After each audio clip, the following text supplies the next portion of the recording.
Ladies and gentlemen, we are live. Friday night. We're here, boys.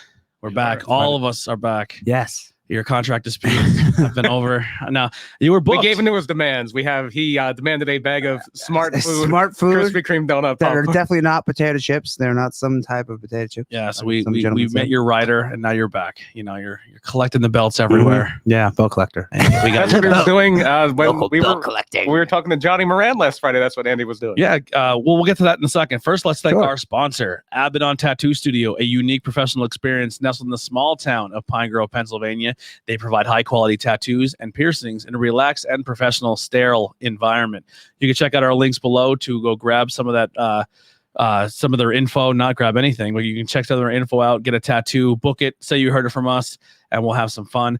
We also want to say real quick, welcome to the IWEP Network, the High With In Other Words podcast, as well as Stoned and Nerdy. Stoned and Nerdy. What is that? I didn't hear about this like, at all. It's kind of like you get high, like he gets high and this talks pop culture, but he may have some guests on here. Oh, okay. Now who's Tim Ingle. Oh, okay. from So he's doing Words. both shows. He's going to bring two shows. Oh, to the network. wow. How about that? And they're adding to the other show of Bangin' Beers, Tornado Tag Podcast, interviews everyday people, and our newest other edition, Welcome Back, which is a fun podcast. So the network is growing, and we're getting more shows and shows that you don't have to do. Yeah, I don't have to do shit. I don't have to do shit. I just have to post on social media here and there, or post it to our link. That's awesome. If you are a podcaster and you would like to join our network, essentially what all it's for is just like we make one hub where the people can go and search this, and we kind of build this hub, and then we can get people that subscribe to one show, then see another. Exactly. I've heard people on the internet like hubs. Yes. Yeah, we would be the hub. Yes. Oh, that would be I see a logo spook. Like a podcast hub. Yeah.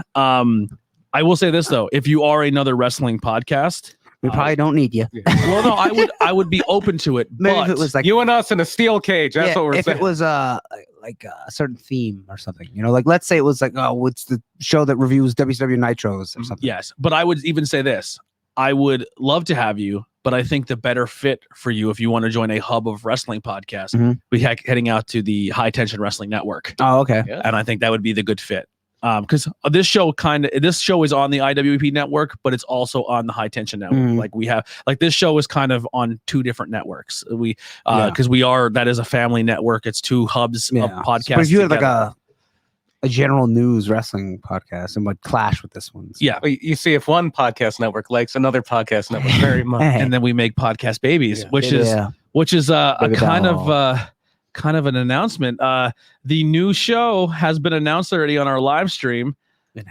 Yes, and here it is. There it is. Boom. Ooh, the Pro Wrestling Time Machine, which will be on. Edit me out so you just look at the which will be on the High Tension Wrestling Network. It will feature myself and Brian, and we'll be doing the what happened when, or the where are they now versions of the independent scene. Oh, very nice. And it doesn't always have to be independent scene. We will do it with other talent, like that maybe that's not in the business anymore. Like, for example, like kind of was in, now he's gone, like a Jason King, or I'm putting it out right now. One of the first people we want to have on the podcast is the Mess Brothers. We're gonna have to talk to them at Outbreak and be like, we'd like to open with you guys and maybe record it at the dungeon. And I marked it a podcast at the dungeon one time after taping. So so that would be like our first go get like guest. That is our goal, is to have them as the number one guest, the first episode, and really learn about. They have lots to tell. Exactly, and that's kind of and we want to set the bar. I think that's what we're looking for. Just had their anniversary for 30 years of training.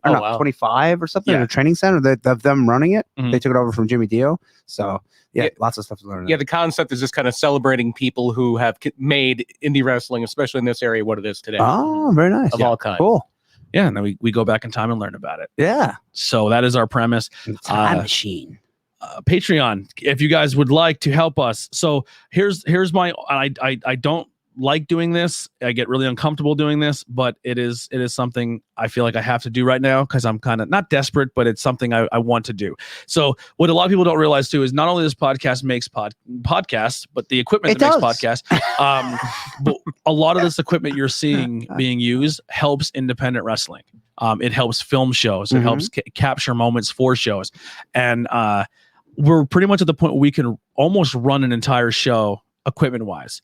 Now, it's not something we book or bill or say, hey, come book us, we want to run your show. Yeah. Because we're not that skilled. Yeah, not but sound guys for hire. Exactly. But if you're in a pinch and you're like, hey, how can we get this done? We will help. or we will offer the equipment to help. And we, like I said, once again, helping with the High Tension Network. They have some equipment. We have some equipment. We Frankenstein together, and here we are putting a show, helping film a show. Because at the end of the day, if there's someone there that's not filming it, you got the talent in the ring doesn't get their product seen to other people where they can get that opportunity to grow and shine and get up. Like if no one filmed Ace Austin jumping off the backboard, he might not be X Division champion. Yeah, you know what I mean? So we want to help give that back. Essentially what I have now is I have the camera side of things. I'd like to get one more camera, kind of like the camera we're using here, but another version of that, but not as expensive. So the only way we could really get that is by me saving my money, or we get some support from our fans. So we do have a Patreon. There's a $5 or $1. It's like buying us a beer a month. It's a $5 a month or $1 a month. So we want to thank Tommy B, the Tree of Life Metaphysical Shop, Brad Zalonis, the High Worth in Other Words podcast, Jay, and Austin Blackwell for all being supporters.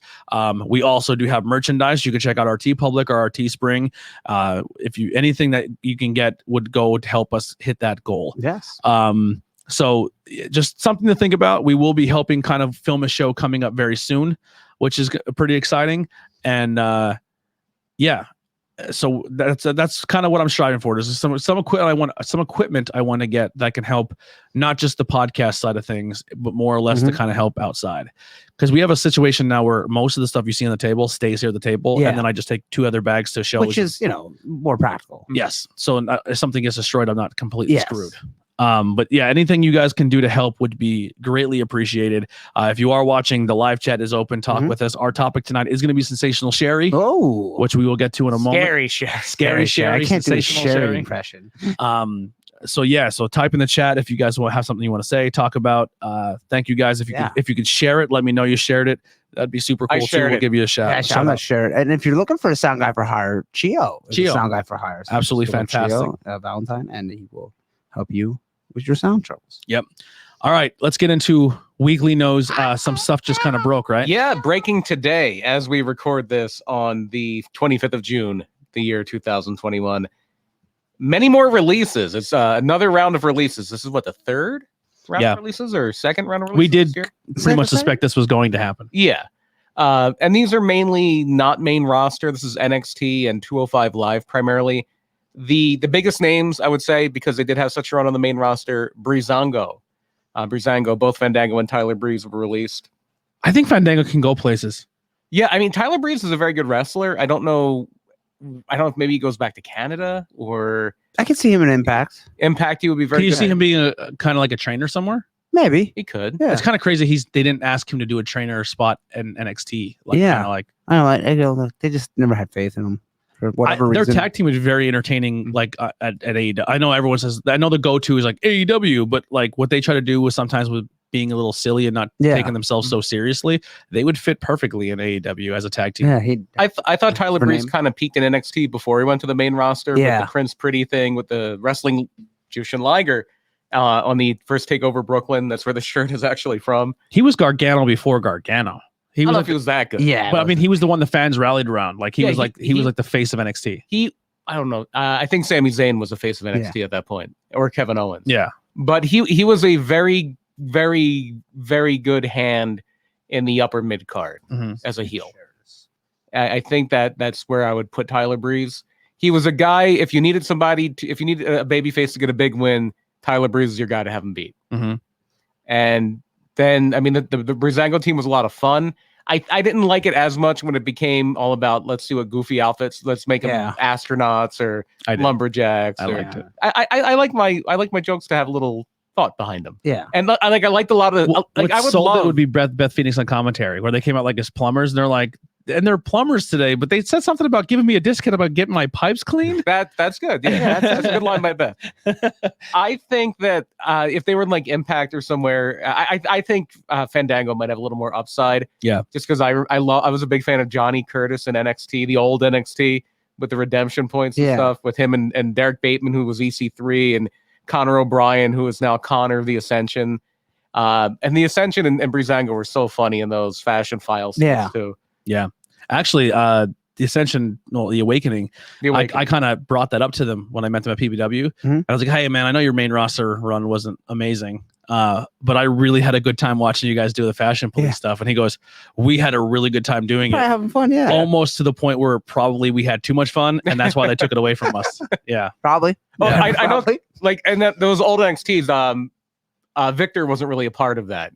Yeah, but there was another one. Well, Bram. I don't know what it was called, but yeah, the original one was Tom Latimer. Yeah, and then in the NWA, it was him and Conan were the original Ascension, and he's not going to be in WWE. No. Tom Latimer. But Connor O'Brien, who was Connor, what are they called now? The Awakening. Yes, I don't know if he's still Connor or not, but Connor and it was Victor, but now it's something. I think else. it's still Victor. I think, but I don't know. Yeah, before that he was Connor O'Brien, and they always said he had a face like a rat, and so he would always like chase cheese on the floor, and they just went so over the top funny, and there was like a love triangle or love like rectangle. Old NXT was so fun. Yeah. They just, nobody was paying attention, so they just went nuts. It was kind of like, it sounds like what the Fashion Files was. Yeah. Speaking of people who had some fun and maybe a little too much fun and they got in trouble for it, Everrise also got the boot, despite Kevin Owens always having the Matt Parker, Chase Parker, and Matt Martel. There we go. Yeah. A lot of people get that last name Martel, and we're going to talk about one of them later, Sherri Martel. Yeah. So they are very good, but they never really gave him a chance in NXT, and I thought. I kind of seen it like I don't think they're gonna ever go with them. They were finally showing a little character with this the talk show thing. Yeah, and they broke their house. They like the little toy house, but they never didn't seem like they ever really believed in them or gave them a fair shot. But they were very good in Chikara. Yeah, very good in IWS or ISW. They're from Canada, I believe. They are. They're French Canadian. I would assume they go back to Canada. Yeah. And any of these Canadian like Tyler Breeze, any of the Canadian people, you think like maybe Impact because Impact. Maybe they're going to be filming more up there and less in Nashville now that the pandemic's kind of receding a bit. Also released Arya Davari, not from Canada, he's from Minnesota, I believe. Tony Nese. Close enough. Yeah. Very close. Tony Nese, who I didn't know was still there.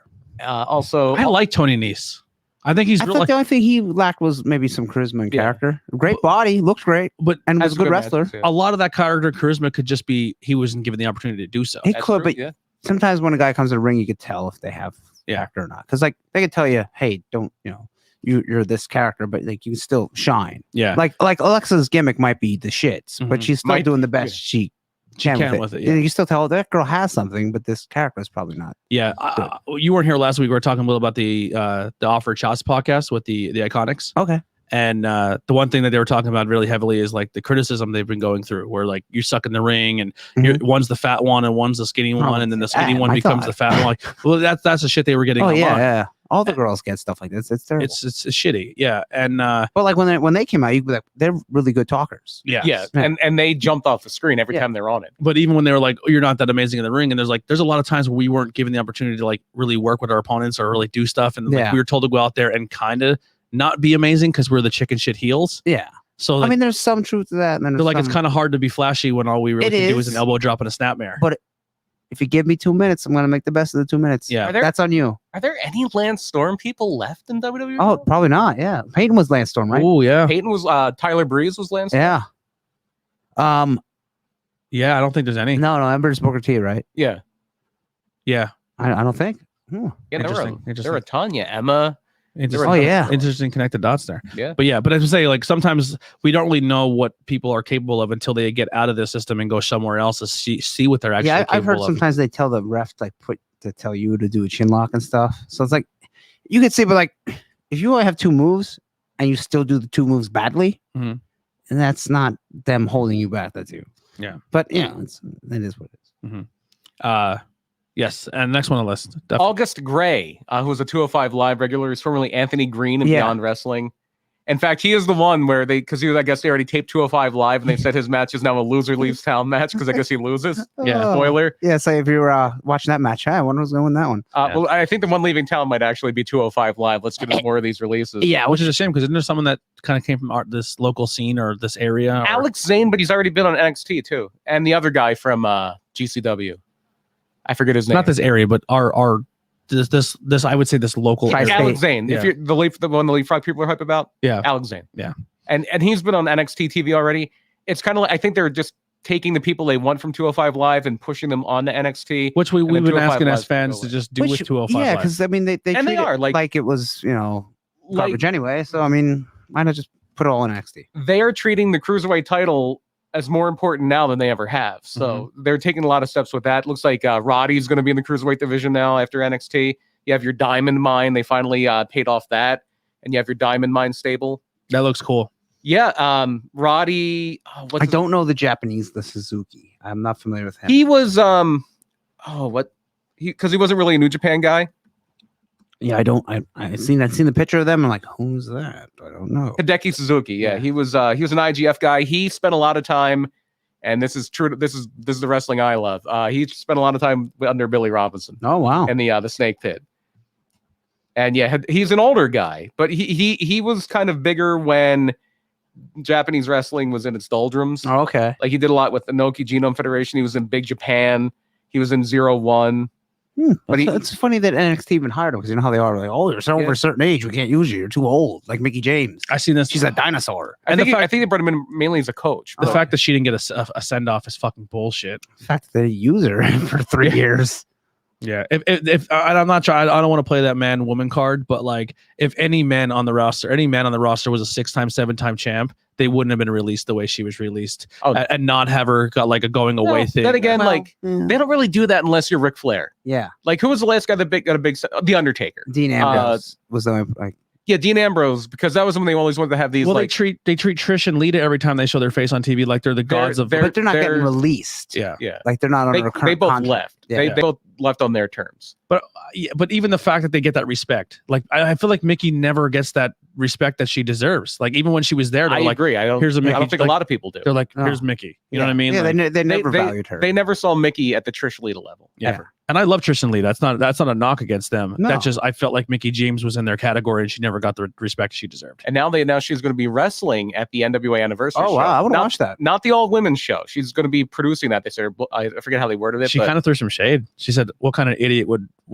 try to produce and also put himself on the match?" I think she was. Did you see there was an Impact thing and it was Deanna and somebody else and they threw somebody into the dumpster and she gets up and she pulls out a bag and it says Mickey on. She's like, "Oh, this isn't mine," or something like that. Like, that's pretty funny. Why are they talking about Mickey James on Impact? She's dead there. Oh yeah, she died. Yeah, she got pushed in front of a train by James Storm. That's the best thing that Impact does is when you get written off, they kill you. They murder you. Didn't Allie die? No, not Allie. The bunny. That's Allie. Yeah, right? Allie, yeah, she was stabbed by a died sword in or something Nightmare like that. World. Yeah, Johnny Bravo got shot. Yeah, I don't know if he died, but he got shot. I love the wedding. Yeah, that should happen more in wrestling. I know you should die because you're not using it anymore, so that's the end of the storyline. I mean, they did it they kind of did it in WWE. Yeah, but then they back, take it back right away. Yeah, I mean, Bobby Lashley did kill that guy in Raw Underground. Yeah, well, then Raw Underground died. Yeah, yeah, they got sued, and now everybody in Raw Underground is like getting besides Dabba-Kato, they just forget that ever happened. Yeah, that didn't happen. Now it's just Commander Aziz. Oh, we'll get into forgetting things that ever happened in a moment. Once we Speaking of Raw Underground, Arturo Uas also fired, formerly Adrian Jaoud. He was in NXT for a while. I think I've seen him once. He was on Raw Underground. Oh, okay. It's just the worst name ever, Arturo Uas. Yeah, it's hard to say. Even if it's his real name, it's hard to say. It's not good. There's a very famous boxer, Arturo Gatti. Okay. And there's a very famous early MMA UFC fighter, Marco Uas. and Mash the name together. Shogun Ua. Why not just make him Marco Gatti? You know, there you go. It's a It's better easier name. to say. Yeah. No, Arturo Uas. Yeah, it's just Too many vowels. it's horrible. Too many vowels Horrible name. around there. August Gers was said released. The Singh brothers, Sunil and Sunil. Yeah, which they Singh. haven't done anything with them in a while. I think they've been on 205 Live. Oh, okay, like a lot of your 205 Live fixtures that haven't been making little cameos on NXT have been kind of jettisoned. Who watched that show since Enzo left? Eh? I mean, really? I mean, it's you're kind of cool.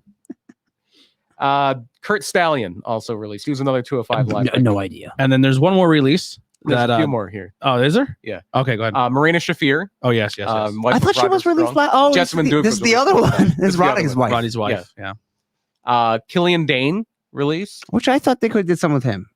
Well, I like the team with Drake Maverick. I was like, they did a fun version of that.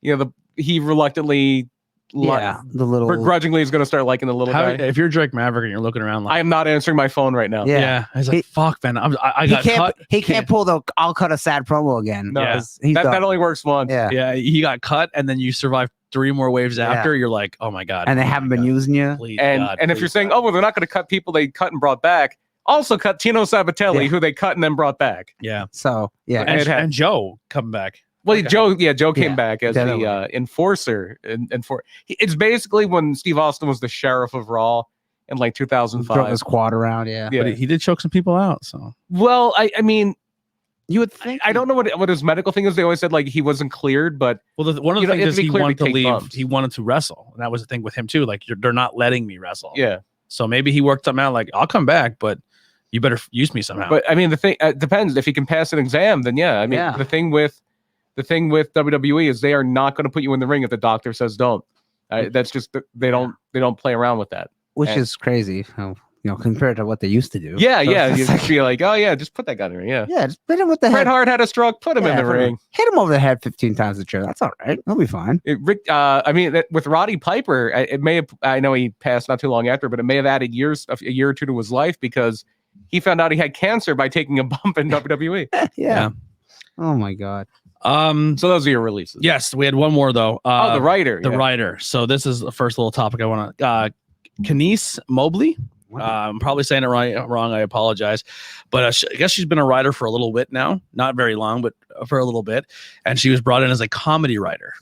Now, I listened to a few different sides of this, and I can see Do we have her quote? from all point of view. I have a little bit. I don't have the exact quote, but initially what she said is, "I got hired by this company. I don't know a thing about professional." Okay, you read it. So she was on a podcast called Asian Not Asian, and she discussed according to the Wrestling Observer, she discussed not being required to know anything about pro wrestling prior to being hired. This is the quote. "Yes, I have just been hired by WWE. Given the things they know about me and my entire life and what I'm into, yes, that's surprising. Yes, it's also a surprise for me. They did not require me to know anything about wrestling, but I do have a background in film production and comedy writing, and they're like, perfect, come on in." So I'm on the Monday Night Raw team. So there's Monday Night Raw and Friday Night SmackDown. And the people I know that are on it are Bobby. His name is either Bobby Ashley or Bobby Lashley. And I really should know that. He's like this giant black guy. And he and the people who are part of his crew, I know they call, or at least as of last year, they call themselves the Hurt Business. The Hurt Business, they wear suits and like, we're cool. They're like, we're cool. Wow. That's awful. And I should mention, she is a black woman too. Yes. So what she's saying is, And then she goes on to say, "I don't even know what a heel is." Like I maybe you shouldn't hire that person. But you can't really blame her because, hey, if you're going to hire me and you're going to pay me money to do a job and I don't know it, I mean, that's on you. I'm not saying I don't know it. hire her, because if you're funny and you can look at a situation and feed somebody a line to be funny, Yeah, but I mean, you don't need to know wrestling for that. if you can make a good tiramisu, but you can't make a good pizza, you're not working at my pizza place. Well, exactly. But I'm saying is, You know? if you're being brought in to just write comedy, yeah, if I know. If you're just coming in and say, hey, write a funny line for this, Yeah, guy, but I mean, then I'm that's- okay with that. yes. Yeah, but like, But also in the same breath, you probably shouldn't go on public access and say you don't know your world champion's name. yeah. hey, I'm working for Apple and I never touched an iPhone, you know? Especially WWE, because of how they are like that, and you know that They're so petty. they're very petty and they're very insecure about their position in the entertainment industry. And So- they don't want any negative Yes. news, especially coming from their own camp. But it's Absolutely. it's always like, hey, if you don't want someone to find out about something, don't do it. So the only thing that when I first heard it, I was like, is this girl who is a comedy writer just trying to be funny? Yeah. Or is she being a troll? She's not doing a Or, very good job if she's trying to be funny. you know what I'm saying?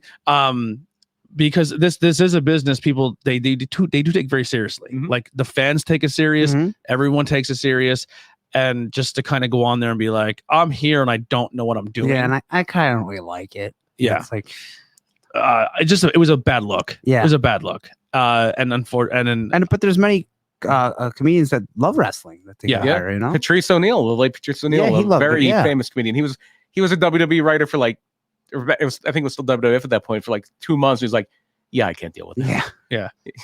So it is unfortunate, but on the same token, like Bully Ray said the one time, he said, I forget the head writer's name, but he was there from the 90s. Brian Gewirtz, Maybe he's like, Ed Koskey. he goes, Yeah. Ed, he goes, remember that interview you heard with Ed Koskey? And the guy's like, no. He goes, exactly. Yeah. Mhm.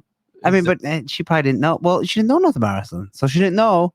Not to do that. You don't know what you don't know. Yeah. So Yeah. she didn't know that wouldn't be cool. There was a guy like that, and he did kind of keep it said that he did interviews after the fact, which they don't let them do anymore because the Observer and Figure 4 Online, they would do a thing for a while leading up to WrestleMania called Writers Week, and they would bring in all these fired ex-WWE writers like Court Bauer and Mhm. I think Lagana before Lagana got back and then like Impact or something. I think he was on there a few times, and Alex Greenfield and a few other ones.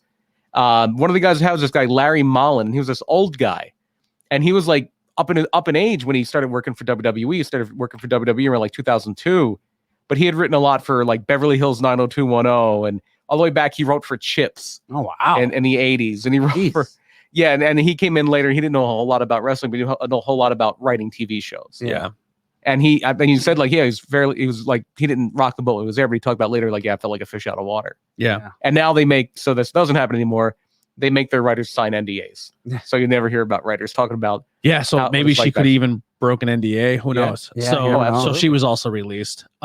Speaking of talk shows and podcasts and stuff like that, John Cena went on to promote Fast 5 or Fast 13 or 8? Fast Is it 449. I believe Oh, it I is thought it was 9. 9. All right. And pretty much said he is returning to WWE. Open secret. Everyone, It's an open yeah, secret. Yeah. it's kind of one of the worst secrets. But how? He's in the Phantom Zone. Yeah, he died. Remember? Yeah. No, he He's didn't trapped. die. He's just in the Phantom Zone. Well, he has to get freed from that. So, as fans, Mhm. are you on board with this? Do you like it? Do you hate a part timer Yeah, coming sure. back? No, it's John Cena. Bring him back. What's Yeah. gonna hurt nothing? Wrestles Roman beats him. It's a big Pretty much- match. That's pretty much all you're gonna get out Yeah, of it. yeah. Yeah. I'm fine. Who with it. else are you going to put in the main event of SummerSlam that is worthy of main eventing in a stadium? Yeah, right Like, now. I mean, I love Kevin Owens. He already did it. Mhm. I love Cesaro. He already did it. I love who else? Ray. He already Yeah. did it. Like, Roman is out of challengers. Yeah. Roman is out of challenge. I don't know who Roman's wrestling in Money in the Bank. He is literally out of challenge. Yeah. Like, who's Open challenge. I the guess. biggest baby face on SmackDown? He hasn't beaten Nakamura. Yeah, yeah. Like, are they gonna do Roman and King Nakamura on, Yeah. on Money in the Bank? And I mean, that's the story it writes itself. You're like, I've wiped out. Who is going to step up? Dun, Yeah. dun, Can't see me. dun, dun. They just have John Cena come out. Yep. You know? And then after he beat John Cena, it's like, this. I am truly the head of this What if John table. Cena wins it and then he drops it back at WrestleMania or something? That would make John Cena a 17-time Yeah. champion. It'd be a good way to maybe set up him winning, then Roman getting it back, and then so they get their 1 and 2 match. I don't think Cena's going to be around that long. Yeah, I think this is probably just a once and done. Maybe he'll Yeah. be back for WrestleMania, And depending then, on what his movie. Well, that's one thing he schedule. did mention on the Fallon thing is a lot of times they can't, and it's the same thing with The Rock, and a lot of it has to do with the second Rock John Cena match. A lot of these movies, because of the insurance, they will not let him wrestle. Yeah. Because if he wrestles and he is about to shoot a movie 2 weeks later, and he tears his ACL, that movie's going to be on the shelf for 9 months, Mhm. and it's not worth the risk. And say what you will about Cena, I don't think he's gonna want to come back just to do a phone it in match. Mhm. If he comes back, he wants to put on a match. Yeah, and he doesn't want to come back to wrestle like Jackson Riker. Exactly. So I'm all right with it. I mean, they need all the help they can get to breathe some air into that. Yeah. And I mean, and It'd be breathing nice air to in. see isn't- John Cena back. Yeah, Yeah. I don't mind him. I mean, I wasn't there for the whole Cena era, Yeah. and so when I came in, everyone's like, "Oh, he fucking sucks." Well, when you get, Right. it was like Roman. When you had too much of something, Yeah. you start to hate it. And then I seen him when he was more in the laid back version of Yeah. Cena, and he wasn't being pushed to the moon. And I was like, I think this guy's entertaining. Like Mhm. he's good with the crowd. He knows how to control a crowd, especially when they're booing him and cheering the him. best thing he ever did was the United States Open Challenge run. Yeah, Yeah. That had was really the- good the matches. best thing he Him ever and did. AJ's match was fantastic. Him and Kevin Owens had great Yeah. matches. Yeah, he had Yeah. a bunch of good matches. Sami Zayn, Mhm. Pac, I believe. Yeah, And as far as like where to go, if Roman wins, where to go from there? Well, right after SummerSlam, they're doing the draft, so you can really shuffle the deck. And it seems like there's a lot of people that need freshening up. Drew McIntyre could probably use Yes. a change of scenery and a I heel turn. think if you have a Roman, and I said this last, I don't know if I said this last week or if I don't know where I said this, but I was talking to somebody, maybe it was during our live stream, and I said, if you have someone like Cena, he beats Roman beats Cena, and then we get that Rock Roman, and then Roman beats the Rock, and now you're like, he has literally decimated everybody. Then the draft comes, and then a Drew McIntyre goes over. Now you get that same Drew McIntyre build of him conquering someone who's unbeatable, except this time we get it in front of a live card because he didn't get it when he beat Brock. I could see that, but I think when the crowds come back, Drew's getting booed. I think the bloom is very much off the rose of Yeah. McIntyre. I think when I think they had their shot and it's gone. When crowds come back, Roman's getting cheered. Kevin Owens, Sammy, yeah, probably Sammy, Sammy, yeah. Becky. Becky's got to be your money. in the That's bank, about right? it. They're probably gonna cheer Bailey.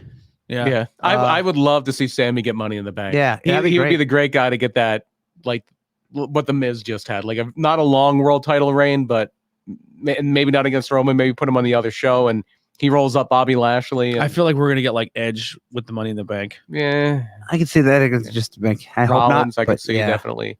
Rollins is gonna get booed because he's super annoying. What if but they Bobby's really gonna get swerve cheered. us and Money in the Bank?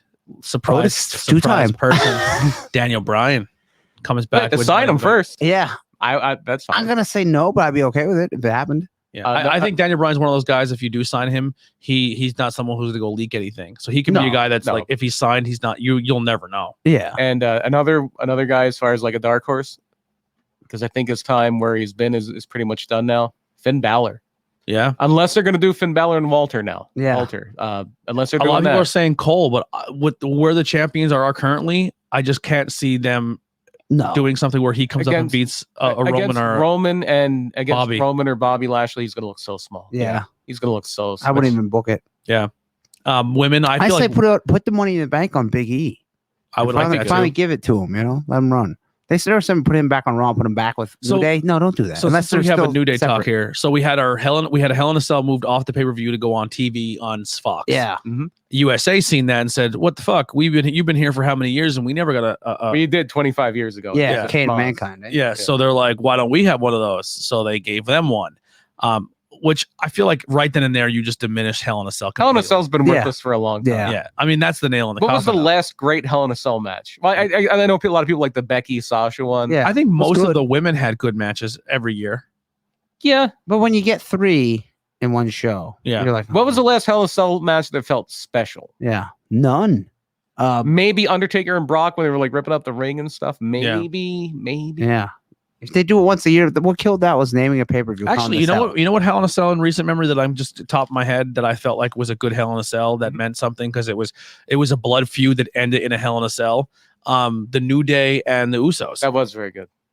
I like because that culminated into there's no other way we can settle this by then, which is how it used to be, which how it should be. Yes, yeah, and I'm okay. Like I know some people are mad, especially with the Drew Lashley finish. Where it's like, oh, well, it's supposed to keep people out. I mean, the first Hell in a Cell match ever was built around interference. Yeah, Kane ripped the door off. Yeah, that's gotta be Kane. It's gotta be Kane. But yeah, but the only thing with that whole Hell in a Cell thing is, and like, just kind of going to wrestling writing right now. Like, I don't want to sit here and say that all the main roster stuff is complete garbage. The writing and the storytelling right now is complete garbage. Oh, the wrestlers are, but the matches. So many I tell it's not the talent. Yeah. For the most part, 95% of guys are great. Yeah, they're just putting good matches on TV. And who's booking is awful. Yeah, there's some decent matches happening on TV. But when you have situations where an Xavier Woods, who has lost his last 4 matches, walks out on stage and says, "I want to fight you, Bobby Lashley, for the title," and then Bobby Lashley just accepts, and then the guy who also has on a 4-week losing streak makes a stipulation of it being in Hell in a Cell, and the champion goes, "Okay, it doesn't make sense." Someone should come out and be like, no, he doesn't. This is the guy that's getting the title shot, not him. But then Bobby Lashley, why wouldn't he say no? Because, hey, this guy loses all the time. I'm the world champion, so I'll beat him. Or he just loses all the time. Even story-wise, we'd be like, who are you to even make these demands? Yeah. You know what I mean? It makes no sense. Then you have an Alexa Bliss and a Nikki Cross, who a couple months ago, she turned on her. I know, but she forgot. And then all of a sudden she puts a superhero costume on and they're best friends tagging again. That's the problem you've had with Alexa Bliss's matches this week? Yeah. That's the problem you had? I'm just saying that they're just acting like you should forget everything. She can use mind control. Yeah. I'm fine with that. I'm fine with that more than... Then why doesn't she just make her opponent lay down? Like, I'm going to make you lay down. That's why Shannon was looking her in the eye. It's coming. I'm gonna go beat Roman because I can just mind control him and make him lay down for me. I'm going to beat Roman. Randy Orton. So she did. She should be #1 contender for the men's title. But it could happen. Anyway, just the fact that the supernatural stuff and all that. Like, listen, I like comedy. I like when there's goofy supernatural stuff. I think there's a place and time for everything in wrestling. So I don't get hung up on that. But just don't make me see like I'm an idiot where 5 weeks ago they hate each other. Now they're like, we're just gonna forget that happened, and now we're friends again. With no story. The whole your entertainment, your soap opera. Randy Orton is also making jokes with Matt Riddle, doing the whole zip up his mouth thing. I'm gonna keep the key, all fun, wacky. He tried to kill a guy 6 months ago. He lit a guy on fire. Yeah, he should be in prison. No, there's no continuity in WWE. Yeah, if you want to do those things, that's fine. All I think wrestling should have is you should have a uniform rule for across your universe. Yeah. Because if not, you get into Vince Russo territory. Yeah. Where we starting? Where we ending? Yeah. There's none of that right now. So we Vince live in a world. says no one remembers week to week. Yeah. We live in a world where magic is real, and you can set people on fire, and it's fine. Mm-hmm. That's the world we're living in. Yeah. Until live crowds, because then you can't do all that stuff. Yeah. Anymore. Yeah. And you can't do crash pads on choke slams. No. Or slide. And have a guy slide a table out afterward. Yeah. And it's tough. And listen, I know you're going to turn around and say, well, you're criticizing all this, but you love an Orange Cassidy. So far, everything Orange Cassidy has done has made sense story-wise. Yeah, it's not like he started tagging with Jericho then. Right. Yeah. You know what I mean? Like, so I don't know. Like, I love the roster. I love the talent. It's hard to convince me to stay involved with your storylines when your storylines are doing what you're doing. It makes no sense. Yeah. It's just tough. It's tough to follow. And you can make a rationale for Orange Cassidy. He's a guy who does this lethargic thing to really get under his opponent's skin, and then he counter wrestles them. Yes. Like, he makes it work. There is a actual thought process behind what Orange Cassidy. Absolutely. When he's doing the lame kicks, they're not selling it like they just got punched in Yeah. the face by Mike Tyson. Yeah. You know. Antonio say, what's up, fellas? What's going on, man? That is the brains behind the Hamburg Fieldhouse. Legends of Hamburg Fieldhouse event coming up. So July 24th. Yep, get your tickets. Come hang out. Just announced D'Lo. Yes, D'Lo Brown will be there. He'll be doing a seminar beforehand. He'll be there for a meet and greet for the whole con, and then he'll be doing commentary for the Outbreak. Nasty Boys. Yes, Nasty Boys. Both Jerry Sags and Brian Very Knobs. exciting. And they're doing a photo op, I believe, with Jimmy Hart. Yes, they are. So you can get a photo with all three. Jimmy Hart is also doing a photo up with Dangerous Danny Davis. Oh, wow. Who's the other one? Blue Meanie. Yes. Was announced. I feel like there was somebody else. Tony recently. DeVito, I think, was very recently announced. Okay. The FBI, Little Guido and Tony Bomb will both be there. Nunzio. So yes, it's cool. There's a lot of people there. It's gonna be pretty good. Yeah. Yeah, packed house. Whatever promotion. Hanging from the rafters, baby. Heath Slater will be there. There's Heath your Slater, special wow. announcement. There it is. Breaking news. Breaking Aiden news. English was announced too. Aiden English. Matt, just announced. Someone might have been behind that. Yeah. I don't know who. You. Mm-hmm. What's he going by now? Matt? I forget. Yeah, I can look it up. he might be somewhere else, and someone said, "Hey, can you talk to someone from there?" And I said, "Sure, I can do that." I like it. I'm excited to meet Aiden. I was a fan. I got him to turn around and wave at me at a house show. Might be on the show later. Might be. I like that. I like that a lot. Yeah, Heath Slater. I like that. Thank you, Antonio. I didn't know Heath Slater was going to be there. That's pretty cool. You know who? You know Matt what? Morris is what? Okay. If whoever books Ruby at a house show, Ruby Soho. Ruby Soho, I will drive to it. Like, I want to see her live. And apparently the band Rancid is helping her get the song too. Really? Oh, Really? awesome. And I would assume she ends up in AEW. Maybe a little detour and Impact. Maybe even NWA.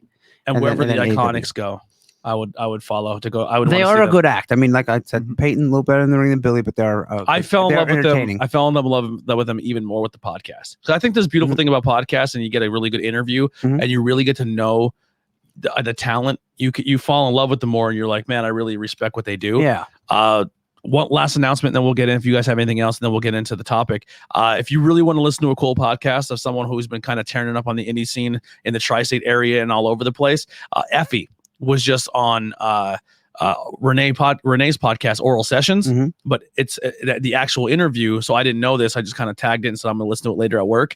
It's actually not Renee and Effie. It's Lita and Effie. Yeah, Oh, Renee is on maternity leave. Oh, so she had Yeah. Lita filling. That's she had cool. the baby, Yep. and she's taken a few weeks off, I believe. And if you are a fan of what Effie does in the ring, you should definitely hear his story and what he's about as an actual human. Mhm. It's a fantastic podcast. It's one of those. It's a moment for me where it's like, man, I'm a fan of what you do in the ring, but now I'm a fan of you for life. Oh, Like, okay. wherever you go, I'm Yeah. going to follow you. Like I'm a fan. Like I like that deep connection of actually learning who somebody is as a person, more than just like I love Shawn Michaels. But if I would have known as an adult now the person Shawn is, You would have liked them. I would have a hard time being a fan of him Yeah, now. yeah. But I was young, but even as an adult now, I can be like, well, he was a scumbag, but he did turn his life around, and, Yeah. and he's doing. But it you for still good like now. the character without liking Yeah, the person. exactly. Like the Warrior. Yeah, You know? exactly. So FA's podcast, unbelievable. Go check it out. Another one of the big indie guys. I didn't listen to this podcast, but I know it was kind of a big deal.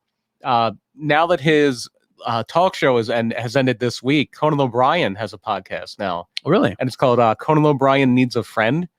And one of the first guests, if not the first guest he had on, was Danhausen. Oh wow. Because Danhausen, I guess, I don't know, I didn't listen to the show, but I guess Danhausen's character was inspired by something on Conan O'Brien. So he actually had Danhausen. Conan O'Brien is a very that? good talk show host, and I would like to see him in a platform where he can be more loose and podcast wise. Mhm. So that would be something I would subscribe And I to. think he's doing some stuff on HBO Max too. Like that show's done, but he's not done like in the entertainment. Oh, okay. Cool. Yeah, I think a podcast is a great fit for Conan O'Brien. And then there you go. And him and Danhausen and Effie are a tag team. Yeah. Yeah. And I know him in it was like Warhausen too. Yeah, Warehouse. Yeah.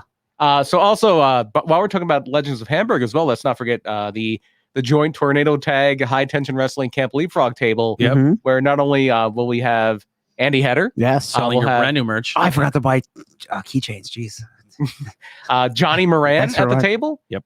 And the world famous CB. Do we have to put CB in between you and Johnny after Yes. that PPW night? We just need a big table, man. Yeah. Hey, talking about me and Alex now. We need 2 tables. Well, technically, Yeah, I mean, I probably won't be sitting down. The much at the table keychains are because still available. I have to order in the next 5 hours and 17 minutes, so There I you have go. to do that. the table is not so much for the podcast side of things, it's for you to sell your merch and stuff. Yes, Like, I will have shirts and stickers. if Will be someone at 8 by legit, 10s. someone legit wants a photo with me or Brian or an autograph, I will be very surprised. we will be super surprised and we'll be very thankful. But I will pay you. Yeah, I won't really pay you. I probably will cry. I've never signed an autograph. No, neither am I. Actually, I lied. I signed something for Alexa one time. Okay, there you go. Yeah. Alexa Bliss. Yes, Alexa Bliss. Yeah. Alexis. Sorry. I always call Alexa Alexis. Yes. Yeah, that's the only time I ever signed anything. So it's not about us. We're just a fucking podcast. We're just there to give to Andy a table and say, hey, look at we're here and hopefully get some And Johnny and CB. And, Yeah. yeah. So we're there. Other people there. It'll be a fun time. I think it's only 15 to get in. I think. I believe so. Yeah. And Chris 10 to Chris Van 4. Vliet, Fleet. Chris Fleet- Van Vliet. Fleet. Chris Van Vliet. Yeah, who Yeah, follows me on Twitter? Thank you, Chris. I know he doesn't even follow me. He retweeted me. Now follow. Yeah, Is John Cena going to be there? yeah, John All your Cena. Man, I Twitter want buddies gonna be my there? Twitter follower, John Cena. I'll pull some strings. I just listened to his new podcast with Santino Morella's daughter, who's getting in the business now. Oh Yeah. wow, I didn't know that. Yeah. Super smart. She's like fucking, she could have been like a brain surgeon or a doctor Really? or some shit. And she's like, I want to wrestle. Hey, Yeah. you gotta do what you want to do. You He's know? a good interviewer. Very good interview. Like I said, if I can have my dream team of people around to like pick their brain and learn, it would be him, Howard Stern, Joe Rogan, and Kevin Smith. That would be my table I would want to learn from. I really respect them as interviewers and what they do. All right. Any other things we got to talk about topic wise? I don't know if there's any other big news. Nothing I can think of off the top of my head. Killian Vision is a couple weeks away. Yeah. Killian Vision on WTV. Killian McMurphy returning to PPW on July 17th as well. Yes, how about that? Yeah. The librarian Lever Bates will be Yeah. there. Aiden Mhm. English will be there. And We were supposed to- Victoria. We were supposed to be there and some things changed. Yeah. So we will not be there. I will be there. You will be Yes, I will be there Oh. defending the TV title. there. Against who yet? You don't no announcement. Did- no announcement. Oh, yeah. The only match they've announced on that PPW show, and it was just announced, is a 6-man tag, Alpha Junior and South Philly's Finest against Main Event and Gangrel. It's the only officially announced match. Interesting. I wonder if it is being defended, who will it be defended against now with the tag team titles? Well, I mean, the champions aren't in the match. Sambo's there, so I'm assuming they're going to defend the titles. Yeah, I wonder against who? Because those two teams are like your number one contenders. Yeah, Yeah. it's a very good question. Yeah, interesting. Yeah, so we unfortunately won't be there, but this will hopefully be the last time that this conflict of working two different events goes through, because I think the way they're setting In it up wrestling, that happens it a happens. lot. Yeah. But But, it happens a lot. I'm bummed. I wanted to go there, but part of what we do, and we said earlier in the show, is with our equipment and what we do with our equipment. It is needed somewhere, and we want to make sure some stuff gets captured and we can get stuff out for you guys for IWTV. So yeah, we won't be there at PPW, unfortunately, but our hearts are out to them. So I'm sure it's gonna be a great show. Everyone stay safe. We love yous, and we'll see you at the next one. Sound like you're signing off there. All right, we'll see you next Yeah, time. that's Poor for the Sherri. That's for the PPW. Poor Sherri. But let's get into the scary, the sensational, the Sherri, Sexy, maybe. Even. oh, sexy, goddess. She's just lived with everything. Really, in my opinion, one of the most underrated managers She was very, in very wrestling. Not the best promo ever. She wasn't gonna confuse her with Bobby Heenan or Jim Yeah. Cornette or somebody like that. But good. Let me tell you something. It's kind of just your standard 80s fare. But as far as a presence, as far as being an active manager during a match, as far as just completing a character, she didn't need to talk because they always put her with people who could. Very few better ringside managers, I think, than Sherri. She's in my top 5. She's way up there for me. And every single person she's ever managed, they were always some of my favorite people. Yeah, like her, Mancha Man, Sean. Like I was huge fans of those. $1 Million Man. Yeah. And Harlem Heat. That's my favorite. I wasn't a WCW guy, but somebody we talked about with Johnny Moran last week, the franchise, Shane Douglas. Yeah. So you would always see her. They would always call her Sensational Sherri or Queen Sherri in WWF, but you would always see in like the magazines and everything Sherri Martel. And you were thinking, I wonder if she was with Rick Martel. Turns out it was neither of their real last names. They really like that Martel. Yeah. And now you have Matt Martel, who was just released. No relation to any of them. Yeah. Because Rick maybe it's a name like Smith or Williams. Yeah. You know what my last name is? Yes. Martel now. Martel. I'm going to change Anthony it. Martel. I'm Anthony Martel now. Not to interrupt this podcast, but I want all of these keychains. Where did I send you my H logo? Because I don't have it on my phone. I have it on here, I think. Oh, you email it to me. Oh, did I email? I'll send it back to you. Okay, thank you. I got it. So I can do That's this. fine. I got this part. Sherri Martel. Once I'm done, I'll be back. I have 5 hours. Sherri Martel. I might take 5 hours. Who knows? She was born Sherri Lynn Russell on February 8th. 1958 in Birmingham, Alabama. Ooh, Very far from Rick Martel, who was born in Quebec, I believe. She was an athlete as a child. She played basketball in high school. She was involved in track and field.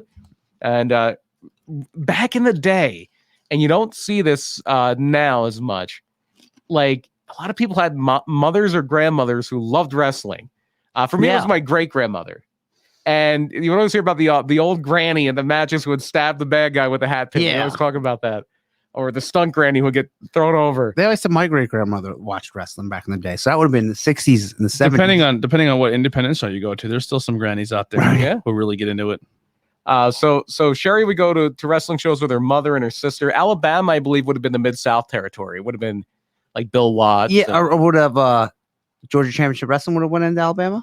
Or no, they stayed mainly in Georgia. Mainly in Georgia. It depends on where in Florida. I think Birmingham was more... Later, it became Continental. Okay. It was its own territory. Actually, it might have been even then. Yeah, I think it was actually Continental Wrestling, which was Ron Fuller, Robert Fuller, which is funny because they'll do an angle later. The Fullers and the Welches. That would be a great topic for another day, would be that family, because they go way back. The Fullers and the Welches have been around for a while. But yeah, Alabama was mainly their territory. When I hear Welches, I think like... the grape juice? No, like when you welch on the belt or something. Yeah. Is that the term? Yeah. You're Mr. Pedantic here. Yeah, it is. There's a show airing in the background. Did Leapfrog just start playing? I think Camp Love Rock just started playing on your TV in the background. That's I'll turn it off. There's a spooky ghost. I believe that's the voice of Dude Love you're hearing in the background. So anyway, Sensational Sherri, at this point, just Sherri Russell. At 16, at a wrestling show, she approached Grizzly Smith. Have you been keeping up with Dark Side of the Ring at all? I have not watched. The last one I watched was the Jake the Snake one. That's Grizzly Smith. That is his father. Not a good man if you watch that one. Grizzly Smith was a very influential man in wrestling. And Sherri went up to Grizzly Smith when she was 16 years old. Not a good idea. Yeah, terrible idea. When the Fire Stick updates, apparently it plays whatever you were watching. Oh, wow. And that's what happens. I just turned it off. Okay, cool. I did not know that. Did you email me that? Yeah, I didn't email it. Oh, I sent it to Alex. I don't think he needs. This is going to make a keychain. I'm so used to messaging Alex for everything that I literally sent him your logo. Alex, can you make me keychains? You have a keychain. So Sherri, at the age of 16, approaches Grizzly Smith, the father of Jake the Snake Roberts, Sam Houston, and Rockin' Robin, about training her to be a wrestler. And amazingly, Grizzly Smith actually gave her some good advice. He said, not now, ask me again in 5 years when you're an adult. So he's like, come back when you're 21. Wow. She dodged a bullet. She did. Yeah, good for her. But within those ensuing years, she married and divorced, and she had a son in her teens and early 20s.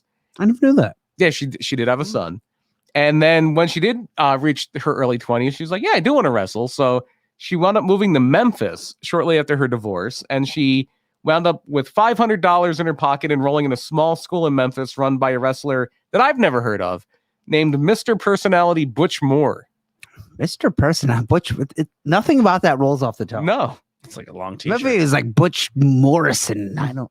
Butchie Morrison. There we go. Oh, anyway, keep going. So she described her first experience in Butch Moore's school when she did a radio interview in 1997 with Dennis Coralluzzo, the longtime promoter of NWA New Jersey and a hell of a character.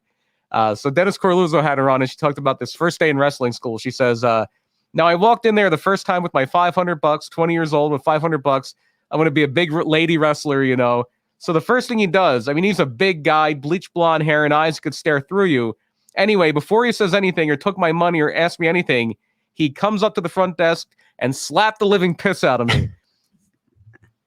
So, and this is classic Sherri. If you hear anybody talk about her, she looked right at him and said, "Is that all you got?" And that's Sherri right there. But a bad bitch. And I mean that in a respectful manner. Sherri was almost, if you kind of read into her, pretty much universally respected. Yeah. Anybody that worked with her was like, I loved working with Sherri. Anybody that was managed by her loved being managed by Sherri. There's a story that Sean tells where when he went on his first solo run, he was still in that era where where his chip on his shoulder came when he was just like, you're small, and you know some people are telling him he has the ability to be a champion, but he'll never be world champion because he's too little. Right. So he would go in the ring and all these people wouldn't sell for him, wouldn't do anything for him, and Sherri would be outside the ring and say, Sean, throw him out here. Yeah, throw him to me. And he would throw them out of the ring, and Sherri would kick the shit out of him and dig her nails in his back and kick him and stab him and everything she can do. Yeah. And then she'd get in his ear and go, get in there and fucking sell for the guy. And she'd throw him back in. And Sean said, first punch I threw, the guy sold it like he meant it. Yeah, they wouldn't hit Sherri. So yeah, Sherri, very, very no one she didn't put up a shit, and people listened to her. She was very much respected by the boys, and not every woman was back then, and not every woman could go like that. Like back then you had women wrestlers and you had female wrestlers, you had female, what they called valets, you didn't even call them managers in a lot of places, who'd be like usually a wife of a wrestler who didn't really want to wrestle herself, somebody like a Missy Hyatt or Woman or Miss Elizabeth. They're always somehow related to a wrestler in some way. Usually they were married to somebody. During this era, there's two women in wrestling that I was not obsessed, but when they were on TV, my ears perked up. They definitely drew my attention, and it was Sherri and Luna. Oh wow. Very big fan of Luna Vachon. And then when Sherri did the whole face paint like Luna, I was like, why did she do it like they're doing the same thing? Well, she get very inventive with her makeup and things like that too. Well, I was a fan of both of them. I was like, I don't know, they just stood out.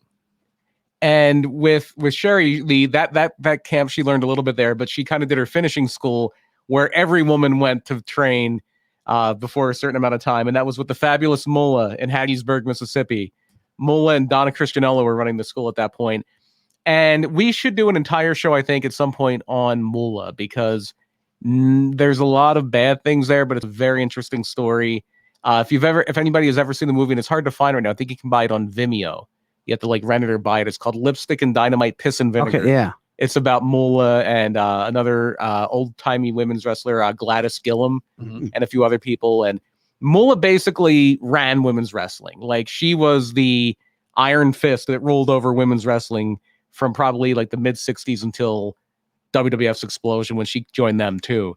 And if you wanted to be anything in women's wrestling, you went through Mullah. Yeah. And so Sherri goes there, and there was some friction because Mullah said Sherri was just too interested in partying, going to nightclubs.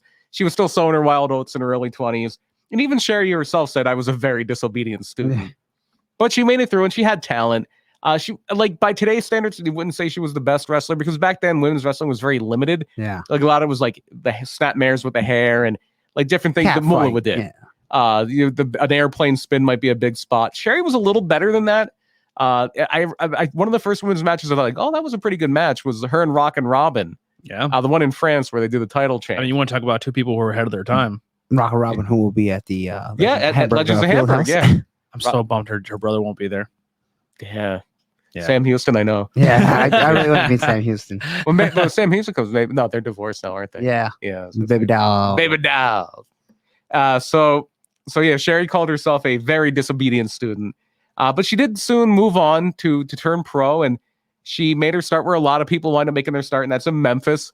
because the pay was bad, but they would bring anybody in for one show. Yeah. So Jim Cornette was her first manager. She had a manager, and it would have been a very young Jim Cornette at that point, fresh off the bus from Louisville, Kentucky. And she wound up getting injured very quickly in an intergender battle royal, and she shifted more to that. Then. Mm-hmm. Well, it was Memphis. Memphis did everything. Yeah. Memphis was nuts. And so she wanted to be a manager. She managed Pat Rose for a little bit. She managed Dr. Tom Pritchard for a little bit. Ooh. And by 82, she kind of broke off. He'd be a fun interview, I'd say interview, but the chance of us getting him are slim. But he would be a great topic because he's like backstage, like the key to most people's training. No, not a lot of people. Kurt Angle would be the big one, I think. Yeah. It was right in like the early 2000s. He had like Batista, Cena, Randy Orton and stuff. Yeah, and a lot of those people also wound up going to OVW, and they learned a lot from Danny Davis. But no, Tom Pritchard has had an incredible career. Like not the Danny Davis that will be appearing at no, there's Nightmare Danny Davis. And Tom Pritchard sounds exactly like his brother, but he's a Doctor of Desire. Yeah. And then I think we talked about this before. We did, as a matter of fact, we talked about the I'd like to talk to Tom interview in Portland, and it was one of the more hot button angles where Tom Pritchard was a big baby face, and then I think it was Scotty the Body Raven was the big heel, and his girlfriend, who was his manager, who came out and she had like this, and it looked so ridiculous if you see it now, like it's bad TVs back then, like just obvious makeup, looking like she had a black eye. She was acting like Scotty the Body beat her up, and she wanted Tom to come out to help her, and he comes out, and obviously it's a swerve, and then Scotty the Body comes out and beats him. But yeah, Tom Pritchard had a lot of runs around like the territories in the later days as a top guy. And he obviously had a big run as a tag team guy and Smoky Mountain with the Heavenly Bodies, and then the Body Donnas in WWF, and then Bruce Pritchard always make a big joke about that because Tom Pritchard always had the long brown hair everywhere he wrestled, and then he has to have the blonde buzz cut when he's a Body Don, and Bruce was like cackling as they were buzzing Tom. Supposedly he videotaped that. I bet he did. Like he came out from the back with his own personal camcorder. I think he has his Harriet or something too. Yeah. And that's I always love the line. I take a bullet for Tom and put it in Bruce. Yeah. Still a great line. But anyway, Sherri Martel. Yeah. So by 82, she does the whole traveling thing. Like back then, you didn't stay unless you were like a fixture, like Jerry Lawler or Bill Dundee or somebody like that. You didn't stay in Memphis forever. No. Tojo Yamamoto was always there. Unless you were like one of those fixture people, you moved around. You moved on. So she moved on. She actually worked All Japan Women a few times. She did a tour of Japan. Houston Wrestling, which was where Bruce and Tom Pritchard got their start. A few times in Mid-Atlantic. And then she kind of did that whole globe-trotting thing for about 3 years. And in 1985, she goes to the place where she's going to get her big break. And that's the... we always bring these people up now. The AWA, Vern Gagne. Yeah. We're going to Minnesota. We're going to Minnesota. Well, actually, we're going to Chicago first. Yeah. We're going to go to Chicago, where Sherri won the AWA World Women's title in 1985 from Candy Devine at Super Clash 1, which was their big event at Comiskey Park. Yeah, it was their WrestleMania. If you will. That was absolutely their WrestleMania. And they would trade the AWA Women's title back and forth for the next 2 years. But Sherri was also a manager. She managed Kevin Kelly, who would later on become more world-renowned as Nails. Yeah, not Kevin Kelly, who is currently commentating for New No. Kevin Walkholes would be this guy's name, and Nails. And the big thing that you'll find on YouTube, I know we bring this up every time, and that the whole I'd like to talk to Tom thing is a lot like this. Wrestling doesn't really have the best track record of being kind to women. And we'll get into that more because Sherri would be willing to bump, and she knew how to wrestle more than pretty much any other women's manager besides maybe Luna Vachon. She was a very willing participant, and she was also a very willing participant in things that may embarrass her. And this was one of them because they did a thing where Kevin Kelly was feuding with Tommy Rich, and they did an arm wrestling match. And Sherri cheated and either beat up Tommy Rich, I forget what it was, or they made Tommy Rich lose the arm wrestling match. So of course, what does Tommy Rich does? He goes over to Sherri and rips her dress off, and she's in like a one-piece night like a teddy, I guess you would call it. Yeah. Back in the day, and she does the whole twirl around like she's so embarrassed, and Tommy Rich is dancing around with her dress, and but the real big fame she got and the real big acclaim she got as a manager in the AWA was as the manager of a tag team that was a champion. They were the champions for a while, and that would have been Doug Summers and Playboy Buddy Rose, who would later on go into the WWF for a little bit. And the best thing about them was their music was "Dress You Up" by Madonna. And because AWA, this era of AWA was on ESPN Classic for a while, and they kept the music somehow. Yeah. I guess they didn't have royalties then, or they didn't understand royalties. Who's the guy in the independent scene now that comes out to one of the Madonna songs? Fredo did that for a while in Scotland. Yeah. He got really over. Yeah, like he come out and the whole crowd singing it. I wanna do. Yeah, that was Grado in Scotland. Dress You Up, that was used by a guy who's no longer with us, an indie wrestler out of Philly, Z-Bar. Here's some news. Edge is back. I guess Edge made his appearance back on SmackDown. SmackDown. Yeah. Thank you, man. Thank you for the update there. We'll definitely check SmackDown after. Before we got on the Sherri thing, I was trying to keep a little eye on the SmackDown results. The one thing I did saw is the first SmackDown side qualifier for the women's Money in the Bank was Liv Morgan. Oh, so you got Liv Morgan, Alexa, and Nikki. Asuka, and then Asuka and Naomi. Yeah. So that filled up pretty quick. I think Alexa's going to win.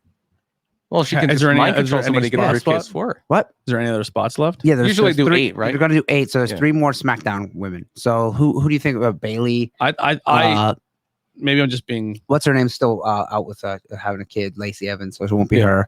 Becky? I think Becky comes back Do at you put SummerSlam. Becky in there, or is she above that? I I think she wins because now every single time her music pops, and she has the briefcase, is it's only a matter of time. If when. Becky wins, I think it's the Brock thing they do. I don't think people. Yeah, I think you could just bring Becky back and put her right in the world. Yeah, I never lost the title. Yeah. She has a.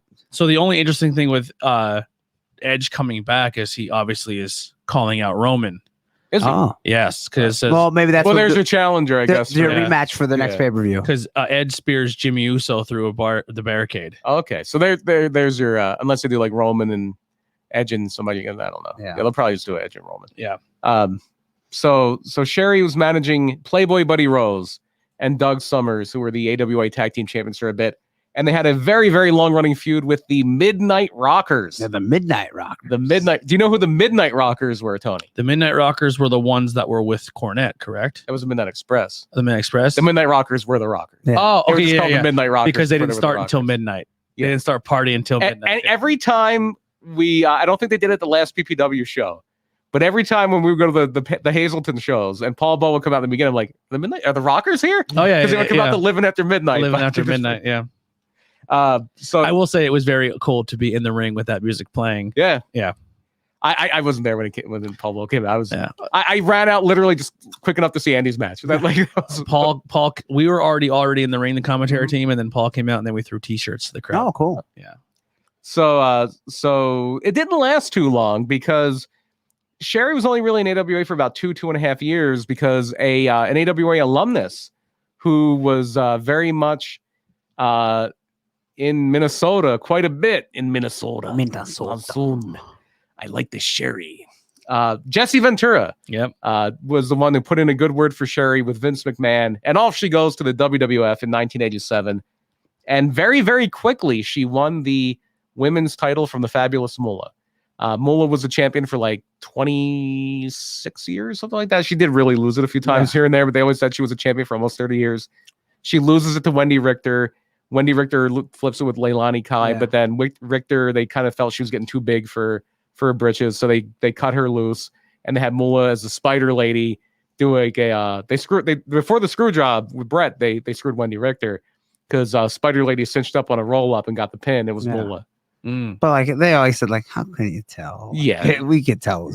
It seemed like a lot of wrestling back then, especially the women's side, they weren't given a shot, but they were treated a little more seriously. They weren't just hey, you're a bombshell in a dress. Because they couldn't treat them like jokes, because then okay, well, if that's fake, then the rest of the show must be fake too. Yeah. That would be in the thought process. Yeah. Not only that, but because of Cyndi Lauper, they got a lot of mainstream attention.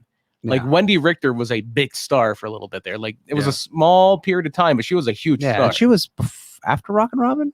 Before. Okay. Yeah. She was before WrestleMania. The big thing before Okay, WrestleMania yeah, there was what was the war to MTV settle show? the score, the brawl, which is not on the network / Peacock. Yeah.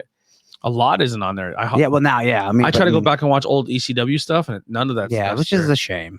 They should Some of the never old mind. ECW TV shows are on there because I did a little research on this Really? to make sure. Isn't ECW on TNN on there though? I know the old, not every one of the old They didn't convert a lot of stuff over yet. Yeah. And then remember they said they were going to have it all by SummerSlam. time's running out. Yeah, that's 2 months. Yeah. So yeah, they're I think up to the middle of '96. I think they have the old ECW shows on there because I watched one for clips of one from '95 for this. But so Sherri comes in and almost right away she wins the women's title. She said Moolah was a little rough with her. She got a little payback for how much of a disobedient student she was. She got a little bit of a beating in that match, but she won the title and she christens herself Sensational Sherri, and that's where the name starts there. They were on opposite teams in the first Survivor Series, and Moolah's team won, but the survivors were the Jumping Bomb Angels. The match was to get them over. They were a Japanese tag team that was. I think we told you one time, but can you name either of the Jumping Bomb No. Angels? Do you know what their names were? Mm-mm. A and B. There was the rest of the names. They didn't know. That is true. So at commentary, they just called them A and B. Yeah. Because- During the match, they go, which one's which? Because it's Bobby Heenan, I think Gorilla. And they go, well, we'll just call that one A and that one B. I was like, like it. oh my God. That's innovative. You want to do that nowadays? Yeah, that reminds me. You wait and see. I'm going to commentate one of your matches at Leapfrogging. It's A and B. That one's A. The one with the blonde streak is B. That reminds me of a match they did at Wrestle War in WCW one year. They had a Japanese women's match, and it was. I'm trying to look up who it was. It was Was a spider lady related to the Black Scorpion? Yes. maybe Probably cousins. Yeah. Sting, one director. And Moolah was a shooter. Chio says. Yeah. and so the match in it's funny because one of the people in this match was a Jumping Bomb Angel. It was Itsuki Yamasaki, who was a Jumping Bomb Angel, That was B. Yeah, she was B. and Mamie Kitamura, not A. She was. They should remake the action figures. Yeah, A and B. Oh my God. Why? Because we're stupid white people. We can't pronounce their names / don't know. So in this match, it was Itsuki Yamazaki and Mamie Kitamura against Miki Honda, and they called her Miss A, but it was Dynamite Kenzai. It was like the most famous person in the match, And it's one of the And they easiest used their names to name. say. but they called her Miss A. And Dusty was on commentary. Oh, I'm not even going to try to pronounce these names that He's like, Miss A's my girl, baby. I know how to say her name. Miss A's my girl. I remember that. I was going to say, wasn't Dusty in commentary? So that was his favorite because he was the only one whose name he could say. Yeah. So Yama, what is this name here? Your name is A. Yeah. Your name gonna be A, baby. I can call you Miss A so I know how to say somebody's name. And your partner automatically comes Miss B. Miss B. And I'm going to call your opponent, I can't say Sapphire. I'm going to call them Emerald and Ruby, baby. So I love Dusty. So Sherri had a 15-month reign with the women's title. While she was champion, though, she wasn't just wrestling. She was pulling double duty as Peggy Sue. Yes. She was. They put a blonde wig on her and big sunglasses, and the poodle skirt and the 1950s teeny bopper gear. And she was the Honky Tonk Man's girlfriend. Yep. And her and Jimmy Hart and Honky Tonk Man would come out in the pink Cadillac. Jimmy Hart also going to be at Legends of Hamburg. Yes. I'm very excited to. There's not many people I stand in line to meet. That's somebody I before everything starts, I might go over and give him a shake or something. You know what I mean? Mm-hmm. Yeah. And so all things must come to an end, and as such, so does Sherri's WWF title reign on a special episode of Primetime Wrestling that they filmed in France. Oh wow! And I had this on VHS. Right before this, my family. This was in very end of 1988. Was when we first got a recordable VHS where you could tape stuff off the TV. Yeah. And we taped they would tape Primetime Wrestling because it came on late, and I loved Primetime Wrestling. And there was the Halloween episode where they go to eat the hot dogs, and then there was the one from Paris. And I always remember because it was at the very end of the line for some people. You didn't see much after this. Junkyard Dog was one of his last shows. Don Morocco was one of his last shows. Cheeky baby. I don't think he was on. He wasn't on there. No, Sheik would have been in WCW at that point. Oh, okay, yeah. He was wrestling Sting at the Music City. What wasn't that? Yeah, that was 89. Yeah, I think it was Wrestle 89 Music City Showdown was Sheik and Sting. The Bulldogs wrestled Demolition on the show. I remember the show, so I watched it again because it's on the network. It probably isn't now because nothing is, but yeah. But when pre-Peacock, it was on the network, and yeah, Sherri loses the women's title to Rock and Rob. In the very end, it's Macho Man against Akeem, and because it was Paris, they would have their names. They would have people behind them holding up signs with their names in English, and then the back would be in French. And it was right after the gimmick change, so Akeem's sign still says "One Man Gang," even though it's coming out in the yellow and the blue, and he's Jive Soul Bro on it and everything. It was still said "One Man Gang." But yeah, Sherri loses her title there, and she was dealing with back injuries at this point in '88 and '89, and Rockin' Robin keeps that title, and they would wrestle every now and then, but she kept the title until 1990 when the women's division's gone. What was Rockin' Robin's finisher? I have no idea. Probably an elbow drop. I think she won that match with a high cross body off the second rope, but I'm going all completely from memory on this. Yeah. A lot of the people back then, especially women, didn't have finishers. Yeah. They're just kind of wrestlers. And then her and Jake were working, but wouldn't like speak to each other. Like they would just kind of stay away from each other for the most part. I think they probably talk to each other. Mm-hmm. Cause I know for a while there, he was like, I lost my sister too. Like they weren't. Yeah, I think he close. meant the other sister. Yeah. Wait, no, yeah. I think They have another. Yeah, I think. okay. Yeah. Because they were both in WWE at the same time, so they probably seen each other. I mean, yeah, they could have been in different towns. And Sam Houston was there at the same time too, which is Yeah. Robin's full brother, I believe. Yeah. And then Jake's would be their half sibling. And he was there because like I know it is a lot of it comes down to who you know, but could you imagine like you have fucking 3 kids and all 3 like John Jones's mom gives birth to 3 sons. I mean, and 2 of them are in the NFL, and one of them is the greatest mixed martial arts fighter of all time. one of Grizzly's kids was considerably more talented than the other 2. yeah. Trust me. Yeah. But no, like Sam Houston. Well, he got into WWF because Dusty wasn't a big fan of him because he always resented the Baby Doll, who was like his. Dusty would get obsessed with like certain women. Like he always said Bailey was a star in NXT. Baby Doll. He thought Baby Doll was his Marilyn Monroe, and he was always very upset that Baby Doll was with a lower card guy. That she was Not with a main she wasn't eventer. married to a main eventer. That is awesome. And that did not suit Dusty. That's why he was only Heritage champion or something. He had. Did he have the Western States Heritage? Yeah, I think he title? believed he had that. Good for him. I didn't know he got that far. That's a hell of an accomplishment, Yeah. Sam Houston.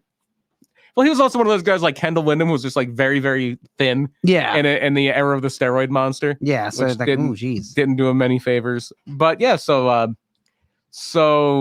Sherri's easing her way out of in-ring competition. Rockin' Robin also sang the national or America the Beautiful at WrestleMania 5. Maybe she can sing America the Beautiful at Outbreak. Yeah, that'd be awesome. I doubt people make fun of her for it. Really? It wasn't Wrestle Crap Radio, which I don't know if that's a thing anymore because unfortunately one of the hosts passed away. But they would always play. It's not. It's not Roseanne Barr bad, right? No, nothing's that bad. No, it just wasn't like a professional singer doing it. So Sherri's has a back injury going into 1989, and she wants to phase her way out of like everyday competition. Like she's not like debilitated or anything. Well, to a point. I mean, we'll get into the end of her life in a bit. So obviously she's in pain, but she's moving into a managerial position, and she links up very quickly after WrestleMania 5 with the Macho Man Randy Savage, probably who she's best known to this day. Maybe between him and Sean. Yeah. Sean and $1 Million Man. $1 Million Man wasn't as memorable. But as far as like who she's remembered the most from managing, it's either Michaels or Savage, I would say. Harlem Heat? She managed him for a while. There, yeah. It's gotta be there. She managed a few people in WCW, didn't she? Just Harlem Heat, maybe. Flair for a bit. Yeah, Flair, yeah. But I'm gonna look up Sam Houston. yeah, so she links up with Macho Man as he's turned heel, and he's just dropped the title to Hogan at WrestleMania 5. Basically, they did a thing, I believe, where she kind of attacked Elizabeth in a post-match interview, and that was, or she distracted Hogan or something, and that was the big angle putting them together. And she's in the corner in the main event for the heels in the main event of SummerSlam 89, the second SummerSlam, where Randy Savage and Zeus lose to Hogan and Beefcake, and they do a thing at the end. Like I said, they always did things where they would embarrass Sherri. She would always carry a loaded purse at this time. There's a brick. They were sure they had a brick in it. Or she would take off her heel and they her shoe a lot. I don't know if she got hit with her loaded purse or if she got put in the sleep or something, but she just got held down or something. But they held up her, and obviously it's an extension, but they held up her big braid, and then Brutus took the hedge clippers and just snipped part of it off at the end of the match, and then Hogan must pose. So that was the end of that. But soon after SummerSlam. Back then, and they're kind of doing this now, where I know we were mentioning before we went on the air that they're doing the coronation today of King Nakamura. Mm-hmm. back then, for a few years, the King of the WWF was almost an unofficial title, and it could be it was like the $1 Million title. It could kind of be defended in matches because you had King Harley Race, and he got hurt. So Heenan said, "Well, I have a new king, King Haku." And when Harley Race came back, I will say I'm kind of glad that King thing is back, even though it was on Corbin for 2 years. I like that it's there. Yeah, it's always fun to have something like that. And so King Haku beat King Harley Race in the Battle of the Kings. And so later on, he puts the kingship, like the crown, on the line, and he loses it to King Duggan. Yeah. King Duggan was a thing for a while. I wonder if this was around the time that movie King Ralph came out, and that's why they did it. I don't know, with John Goodman. And so Duggan was a very short. He was a transitional king. Yeah. We'll say. He was only the king to put the crown on somebody else. Was he the Otis of his time? Yes. Yes. Yeah. Yes, he was. A little better in the ring. Than That's Otis, what I was going to say. A little bit better in the ring, possibly. Yeah. But and a little more over than Otis, I would say. Yeah. But kind of. Yeah. The goofy baby. It's like Otis if Otis loved America a lot, and always talk about it. Absolutely. And call people tough guy and have a board. He was in Monty City once. Was he? Yeah. Yeah. He made his. He wrestled in Monty City at the high school gym. Yeah. Monty City, where you can now curse on Snapchat if you're a high school student. Yep. That's officially legal. Yeah. I didn't know it was not legal. Girl pretty much said F school, legal. F cheerleading, F this, F that. And her cheerleading coach found out and removed her from the cheerleading squad. And then the school got involved. She got suspended, didn't and she was suspended from school for cursing on her private Snapchat. So what happened was she put a Snapchat saying, F my cheerleading coach, she's this, and this. And F school and F this. So the cheerleading coach, I guess, then went, or someone snapped, like saved it or sent it to her. And she got offended because like, oh, F me. Yeah. F me, F you. And then the girl was suspended. And oh boy. Typical coal region stuff where if you know people and they know people, it can snowball on you. And she said, I'll take it to the court. How many kids and they went to the Supreme Court in the history of school have said fuck a teacher or some type of faculty? And went to the Supreme Court and she won. Good. 8-1 blowout. Good. Yeah. Good. Blowout.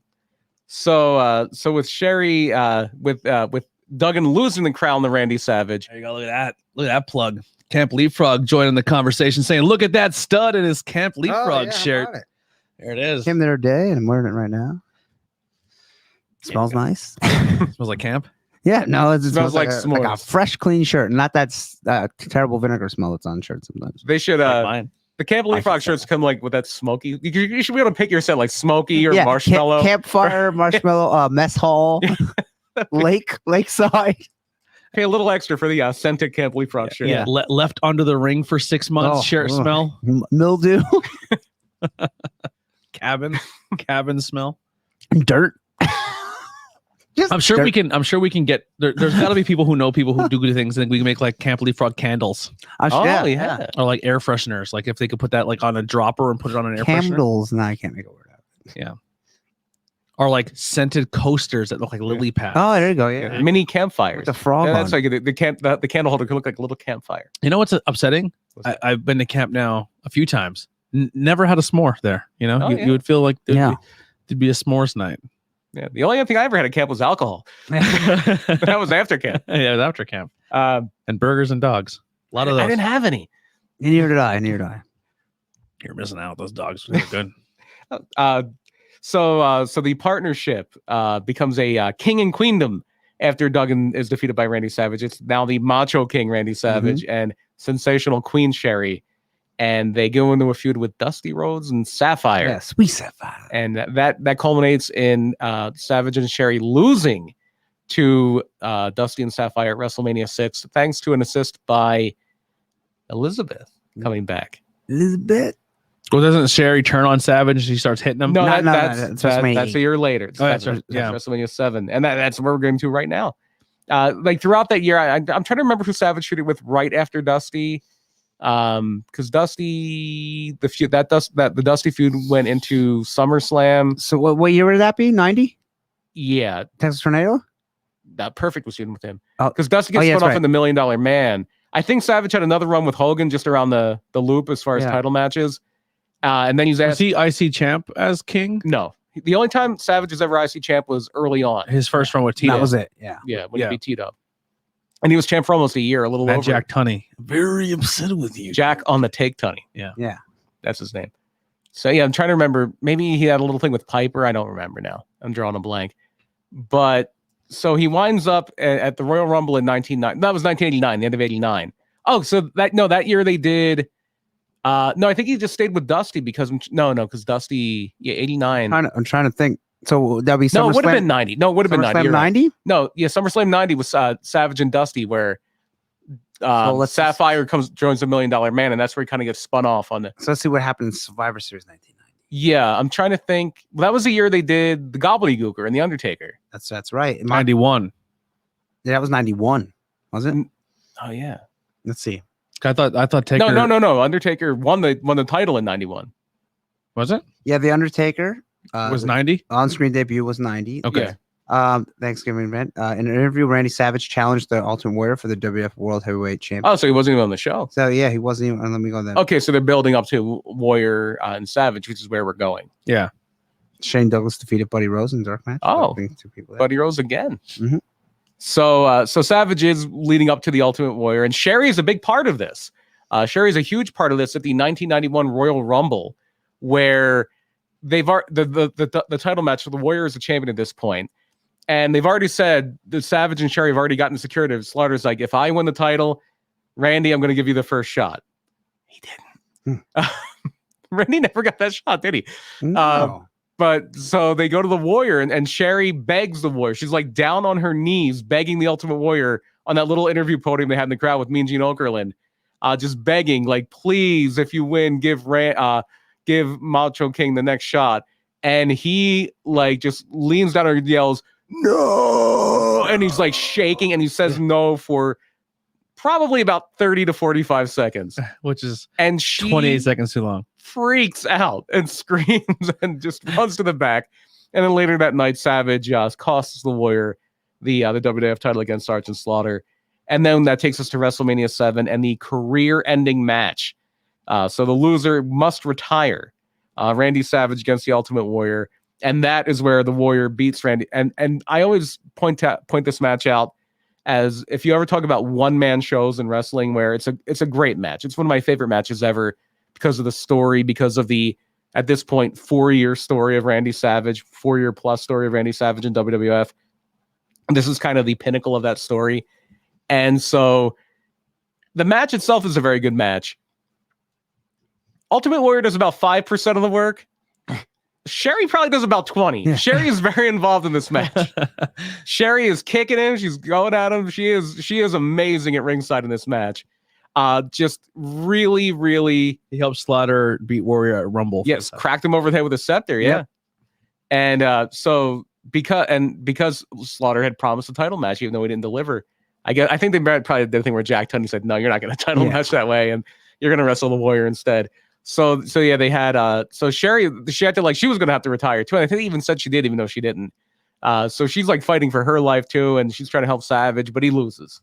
Ultimate Warrior wins. Savage must retire, and Sherri's, as Gorilla Monsoon would say, she lost her meal ticket, and so she's in the ring and she's kicking at Savage and just beating on him. He's down. He's like just busted and broken. He's lost. And they've been showing Sherri in the crowd. Elizabeth in the crowd. Yeah, but saying she's there and she's concerned. Like if they did this today, they would put her front row and they would be going back to her every 10 seconds. She was like back. Yeah, she was in the back a little bit, and they're like, "Hey, that's Miss Elizabeth." Like they noticed her and they made a cut back to her like once or twice, but they didn't beat you over the head with it. Yeah, they did it right. Yeah.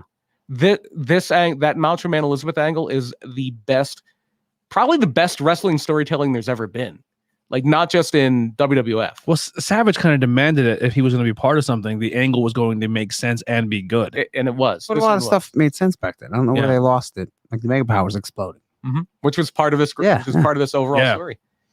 And so Sherri is beaten up on Savage, and Elizabeth can't take it. She hops the railing, runs down to the ringside, and just pulls. And Elizabeth would never get physically involved ever. Yeah. Like, this is like when Linda McMahon got out of the wheelchair and kicked Vince in the balls at WrestleMania 17. Exactly like that. Yeah. Well, no, she didn't kick Sherri in the balls. Yeah. She grabbed Sherri by the hair and like threw her out of the ring, and then you had the tearful reunion. Yeah. And everybody's happy. People are crying. They do love each other. The girl she does care. She does care. She's in love with that man. It's like, whoa, And at the time, it's going a little farther. they're actually publicly going, like, not publicly, but they're behind closed doors actually getting divorced this time. I think it was a little farther down Because the line. when they were getting married on TV, they were actually getting having some trouble, divorced. yeah. Yeah. That was a few months later. Yeah, this was it was about to hit the rocks. The Titanic's about to hit the iceberg. You think Savage is uncomfortable with her sitting in the crowd? no, because he probably could keep an eye. You know, You better have a lot of people around here. Yeah. probably Pat Patterson was probably nearby. Where are Yeah. you? Terry Garvin, get out there. Yeah. Yeah. Every now and then you just look at Rene Goulet or whatever Yeah. that guy is always run out. Gorilla's over there. Yeah. All the agents are surrounding her. So that's the end of the Macho Man and Sherri relationship.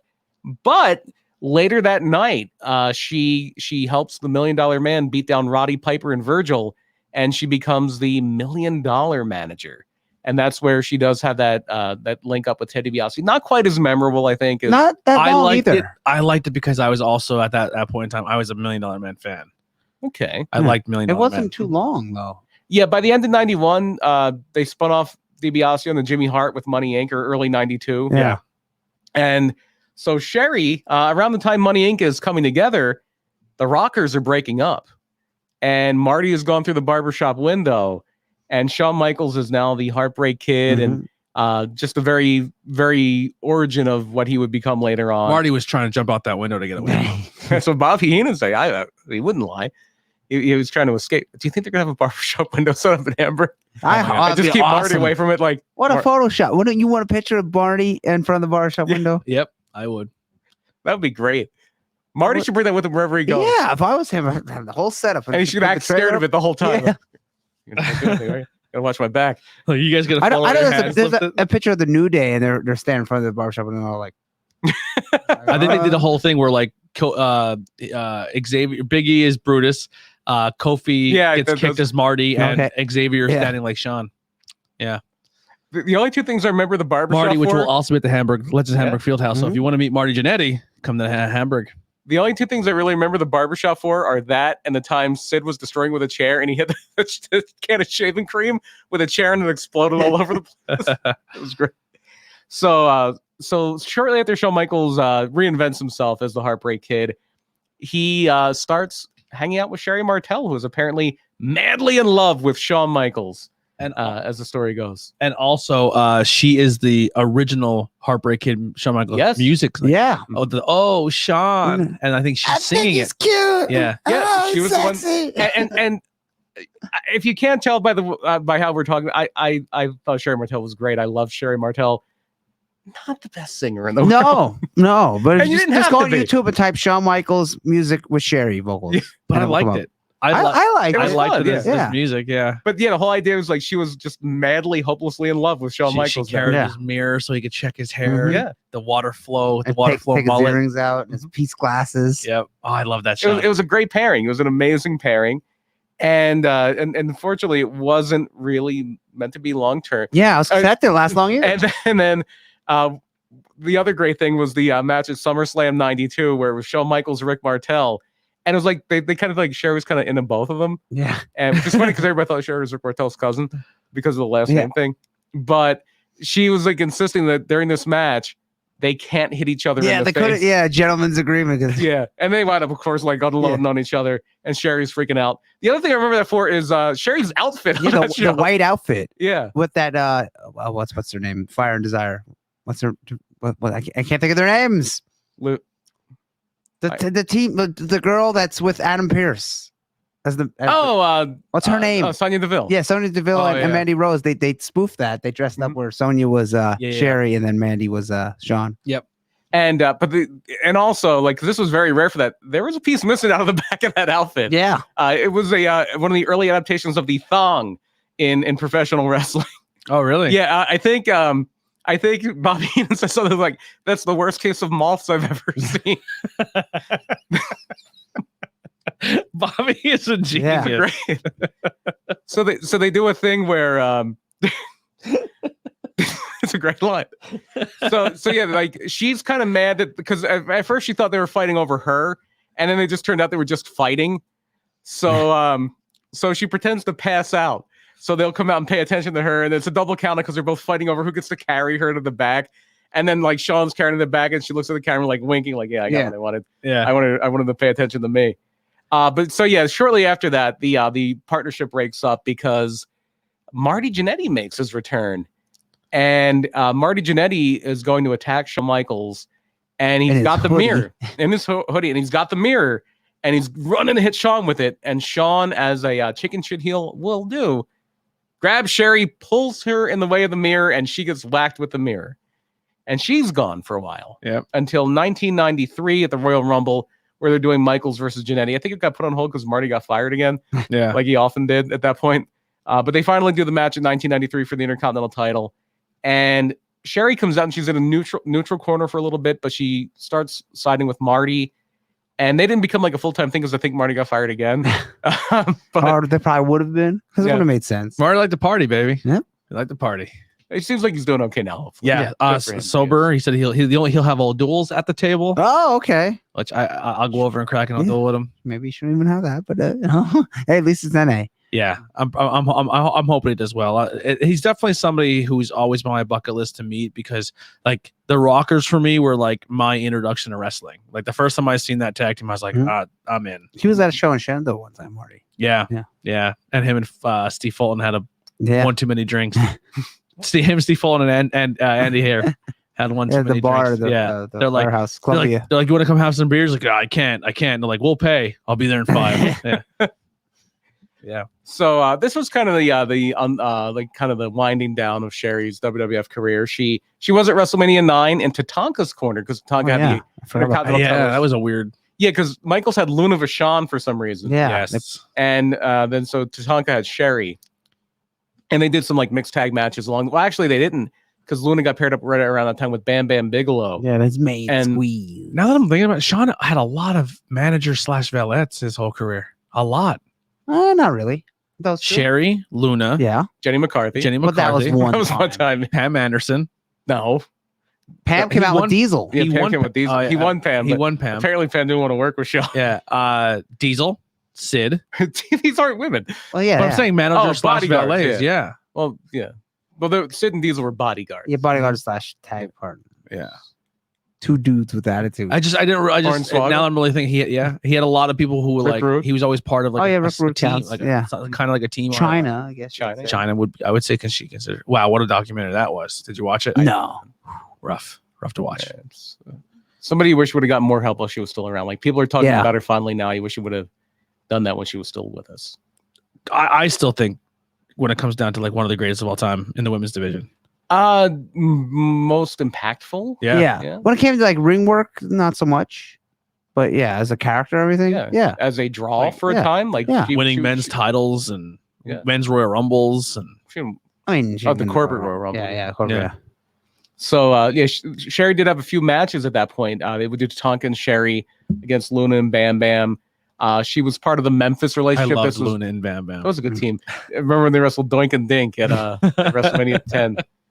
And so Sherri was also part of. This is the point where Vince is on trial, and they deny it now on like Bruce Pritchard's podcast, but they were getting very friendly with Memphis because if Vince went to jail, Jerry Jarrett was going to help run the company. Yeah. As much as they say he was, and he was. And that's when Lawler came in, so they were very friendly with Memphis. And so Sherri came down in Memphis, and she reunited with Randy Savage, and she tried to help Randy Savage beat Jerry Lawler for the USWA title. Didn't work. Jerry Lawler also ripped her dress off, as people would often do to Sherri at this stage in her career. So she was released, unfortunately, from the WWF in 1993, and she went on to do some things with Smoky Mountain. There she was a babyface there. Tracy Smothers was her big babyface at the time. So she would be on his side against Brian Lee, who was, if you remember the DOA, he was Chains. He was fake Undertaker. And he was the fake Undertaker. Well, he was actually really good friends with Taker. They always Like said they were behind cousins, but I don't know if that was true. Well, they were close backstage. Yeah, them He was and part the of Harris brothers. The Bone. Was he part of the Bone Streak? I believe so. Yeah. I know they were close. I've heard they were cousins, but I don't know how true that is. They always said that about wrestlers. Mhm. So yeah, it was Brian Lee and his manager Tammy Fitch, Oh. also known Sonny. as Sonny, also known as Fresh Out of Jail. Yeah. Another one. I hope That cleans yeah, up and gets right, better and yeah. does the right Yeah. things. And I'm because realistically, we're talking about someone who is super impactful in the business, and and a lot of people just when they think of Sunny, they just think of her as like the porn and the behind the scenes stuff with Sean and this, but like as a manager and as a valet and as an impact in the women's wrestling and the way women are seen for a while, the original diva. Yeah, and just her work in the business, doing things on the side, like helping behind the scenes and stuff like that, and camera work and working different promotions. Sunny, like this could be another Sunny Sherri story right here, and hopefully it doesn't have the same ending. And hopefully Sunny gets her life together and cleans up and does the right things, and she betters herself. And if you see her work in Smoky Mountain, she was a very good heel manager. She could talk. She could get those. It was kind of the same thing they did with, like, just a little differently with New Jack, where Cornette, his direction to New Jack was like, go out there and make the white people mad. Yeah. That was literally what he would tell New Jack. Yeah. With Tammy, she was very much modeled after Hillary Clinton, where she was this because this is like old school Southern good old boys in the rural South. Yeah. Like, these are I don't want to unfairly generalize with them, but like, you would think these are people who might say, oh, women belong in the kitchen barefoot and pregnant. Yeah. And she was like, no, I'm a smart professional woman. And so it was like she would get a lot of heat with this. And Chris Candido was one of her people, and Brian Lee, and they were a very good heel act there. Just the reference here, because where the story ends with Sherri is not going to be fun. No. And I hope, because it is a thing, and we've made Sunny jokes in the podcast about the stuff, the exact things we're talking about now. But at the end of the day, we want people to better themselves and get better and get the help they need, and not be a statistic or not be another story where we're saying, look how amazing they were, and unfortunately walked this path where it took their life. Mm-hmm. So, she'll probably never hear this, but we hope you do better. So Sherri got a little more regular work in ECW with Paul Heyman. I think he had already taken over booking. If not, I don't think he owned the company at this point yet, but he was booking. Yeah. So, and the original owner of ECW, Todd Gordon will be in Hamburg. Yeah. At the Hamburg Fieldhouse. The mole. He's stepping out of the pawn shop and headed into the Fieldhouse. Yeah. What if I bring that shirt with the sign and have a bunch of ECW people sign it? You do that. Yeah, maybe I get that. Depending how much each person's autograph costs. Yeah. I'll be there all fucking day. It's a lot of people. Yeah, they have a huge ECW contingent coming up there, and a lot of old school people too, like Tony DeVito, Tommy Cairo. Yeah, Tommy Cairo. That? He was way before like ECW hit the big time. He was Eastern champion. He was tri-state wrestling before there even was an ECW. With him and Bill Alfonso, that's pretty exciting. Bill Alfonso, that's a lot of fun. Fonzo, baby.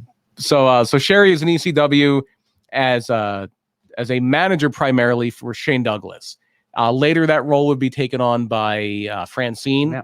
But in this run, his main manager was Sherri. They did a lot to Francine in ECW. Holy Hannah! You want to talk about going out there and getting embarrassed? Yeah. Yeah. Well, did she used to get scoop slammed by her crotch, and they'd always pile driver. Yeah. Rick Rude. There was a specific incident I'm thinking of with Rick Rude where I think Francine wasn't too happy about it. Didn't Tommy Dreamer do a whole thing where he grabbed her and then smelled his fingers and like? Well, he used to give her a pile driver before he'd hold her up and go. I did a lot. Yeah, the 90s, baby. He would also ECW. He would also do that. Not the thing with the nose, but he also did that to the woman who became his wife. So yeah. Crazy how those things work. So Sherri was Shane Douglas's manager, and she was there for a bit throughout mostly 1994, and then in the middle of 94 she shows up on WCW Saturday Night. This is when Eric Bischoff had taken over from Bill Watts. Hulk Hogan's on his way in, and he is now when Eric Bischoff took over, he wanted to get as many recognizable people from older WWF as possible. This is when Big Boss Man comes in and he's the boss. Yeah. And they brought in, and later in 94, they brought in the Honky Tonk Man. I mean, everybody was and there. They brought in Earthquake as Avalanche. And one of the people they bring in is Sensuous Sherri. Mm-hmm. And she was on WCW Saturday Night. And I must have missed this one, saying she's going to be scouting for talent. Because how I learned she was in ECW or in WCW is in 1994, I went to Slamboree at the Civic Center in Philadelphia. And you can see, like, because I'm up in the middle section, and I look down, and I see this the back of somebody in the front row. It looks like they have like this big teased up hair, and they're wearing a dress, like, or a gown, like, I know. And anything like they're just a little nice for wrestling. Yeah. And then you see it on like the jumbotron. It's like, that's Sherri. Okay, that's Sherri. So she's like scouting talent, and at this point at Slamboree, WCW kind of has 2 world titles, even though there's only really one. Yeah. Ric Flair is your world champion, but they also have a thing called the international title. It was like when it was a kind of a leftover from when they had the NWA title for a minute, but they called it the international world title, or they're just the world title for a while. At this point, they called the international title, but they would say they made up this board of directors called WCW International, and they said that WCW International called this the world title, and Sting won that at that Slamboree. So they have a match at the Clash of the Champions at the next big show because Hogan's coming in. This is going to be Hogan's first appearance, and they're doing Sting and Flair, and they're going to unify the titles. And Sherri's like, I'm gonna pick my client on this show, and she comes out in Sting makeup. Yeah. But it's a swerve. Yeah, she's with Flair. And because Sting and Flair are both baby faces at this time, but she turns on Sting and Flair turns heel, and So she Sherri's beat up with Flair. Sting in face paint. Mm-hmm. That's hilarious. And she's with. I've never seen her in Sting face paint. She's with. It was only that one time. I forget which Clash of the Champions it was, but she was with Flair all along. And of course, Hulk Hogan's coming in, so he's got to face the heel of Ric Flair. Yeah, try like Clash of Champions 12. It would have been in June 1994. I wonder if Sting did her makeup.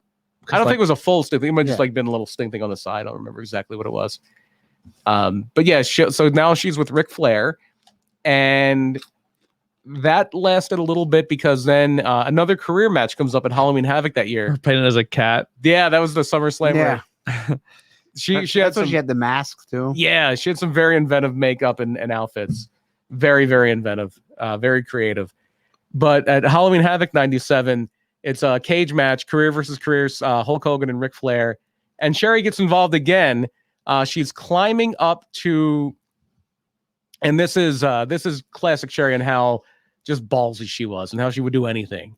So she interferes in the match later. Mr. T is your referee for some reason. Yeah. And Shaq's there too. I think Shaq was at Bash at the Beach. Okay. This is when they had the masked guy that kept hitting Hogan in the knee like he was Nancy Kerrigan. Butcher. Yeah, really the They first. did a whole Nancy Kerrigan angle. Yeah, Hulk Hogan would come out and like this guy in a head to toe black, like get up like a black mask, black unit, like a full body. Yeah, I'll Would spend. come out and hit Hogan in the knee with a pipe. And like I think the rumor was they wanted Mr. Perfect, but they couldn't get him to come out of retirement. So the fallback was it wound up being Brutus Beefcake, and they called him the Butcher. And so, and that happened after this match. He got unmasked, but he's interfering, and Sherri's trying to interfere to try to get Hulk Hogan to lose. And she's climbing up the cage, and either Jimmy Hart or Sting reaches up, and wouldn't you know it, they pull Sherri's dress off. Yeah. Oh, It happened again. She should get a better maid. Taylor. Yeah. She's got to reinforce those seams. Yeah. And so Sherri, in her underwear, jumps off the top of a cage with a crossbody. flying body press on Hogan. Just crazy. She would do anything. She would do anything she could to get the match over. And again, remember, she has back problems. So that's why, and this is unfortunately going to contribute to the end of this story. So she's jumping off a cage with a bad back and doing all this stuff. And so Flair loses and Sherri's gone for a while. While she's gone, she does make a final cameo appearance in ECW. At this time, I think it might have been a result of a settlement of a lawsuit with ECW and Paul E, or WCW and Paul E with wrongful termination. Okay. Yeah. They would get some WCW people every now and then. Cactus Jack came in, Arn Anderson came in, Bob Eaton came in. So this match, Shane Douglas is feuding with Ron Simmons. It was Ron Simmons and Too Cold Scorpio who had just gotten cut against Shane Douglas and a mystery partner. And it was supposed to be Steve Austin. And I think Steve Austin was hurt or something like that, so that fell through. So they brought in Brian Pillman instead. And so it was Shane Douglas and Brian Pillman against Too Cold and Ron Simmons. And Shane Douglas's team loses when Sherri kind of messes something up accidentally on purpose. So Pillman's pissed because his team lost, and he chases her around, and she had like a coat on, so he pulls her coat off, and you see that she has a picture of Ric Flair like tucked into her dress because Shane Douglas, and they did a whole thing where like, Yeah, he hates him. he hates Ric Flair. He wants Ric Flair to come to the ECW arena and fight him. He's like, Ric Flair's never coming here. Yeah. Ric Flair's never going to go to this dump. But he would still call him Dick Flair, and he would say, you don't have the balls to wrestle he was like, I'm the new like man, like I'm the new Flair. yeah, basically. And so he had like Douglas C. Sherri has this picture of Ric Flair.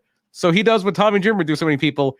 He picked her up for the pile driver, so her dress falls down, and then he pile drives her and cuts a big promo about Ric Flair, and that was the end of Sherri in ECW. But she soon does resurface in WCW as Sister Sherri. And this is where she would spend most of her time left in WCW as a manager of Harlem Heat. She did a fun angle as the the love interest of Colonel Robert Parker. Oh was boy, the hammer. Poor Sherri. Yeah. Oh man. They did like a wedding angle, but I guess they think like he had an affair with Medusa, so they didn't get married. Yeah, they had an adjourned match too. Yeah, they had a match. It was like Sherri against Colonel Parker. But she does wind up getting released from WCW in 1997. She did some indies. She did a lot for IWA Mid-South. She was like their champion. She wrestled a few times in WCW in 2000. Like it's like per shot thing. She wrestled Medusa. She wrestled Mona, who went on to be Molly Holly. Yeah. Miss Madness. And yeah, Miss Madness. Yeah. So she was also on one of maybe the worst wrestling pay-per-view of all time, Heroes of Wrestling. Yeah. Did you ever see the thing where Jake is just unbelievably drunk? He's like, Yes. Yeah. Play to what you want. Yeah, that was Where Heroes of he came Wrestling. out drunk, like humping the lady in the front row. Like Yeah, he was- he had a snake between his legs. Yeah. And he was so drunk they made it a tag match because it was supposed to be him against Jim Neidhart, and then the main event was supposed to be Yoko and Bundy, I think. Yeah. One of those moments that was so embarrassing, it was enough for people to be like, "You need to change your life." It was on Dark Side of the Ring. Yeah. So that on that show earlier in the night, one of the matches was Greg Valentine against George Animal Steel, and Sherri was with Greg Valentine as his manager. She got married also in 2003 to a guy, Robert Schroll was his name. They would flip houses. I think they separated by the end of things here. Her final match ever was in 2005 at Wrestle Reunion. I do see here real quick after that women's of champion, the AWA superstars. Mhm. She in 2000 went back to WCW, did Sold Out 2000 Yeah, she was in the pay-per-view. crowd. Yeah, she didn't wrestle. She was watching ringside, yeah. Yeah. And then and Thunder, she had a match again with Medusa. Yeah, Medusa. I don't know the other person, and Mona, Miss Madness. Oh, okay, I see that. Yeah, that's interesting. And her final match, when it was an indie match, was at a Wrestle Reunion, which are these big conventions that would have usually around WrestleMania. It was in 2005. She teamed with Amber O'Neal and Chrissy Vane. They used to be called Team Blondage. Hmm. And Amber O'Neal wound up being married for a bit to Doc Gallows, Luke Okay. Gallows. And they lost to Bambi, Jenny Taylor, and Malia Hosaka. Mm. And that was Sherri's final match. 2005 also was a very memorable appearance on SmackDown because they were building up to Kurt Angle against Shawn Michaels. And this is where Kurt Angle brings her out to sing a new version of the song, Just Sexy a sexy Kurt. I'll make your ankle hurt. Yeah. It's so great. And then he like gives her a German suplex or puts her in the ankle lock or something. Like obviously turns on her because he's a bad guy. And then the next year she was inducted in the WWE Hall of Fame in 2006. If I remember right, I didn't rewatch it.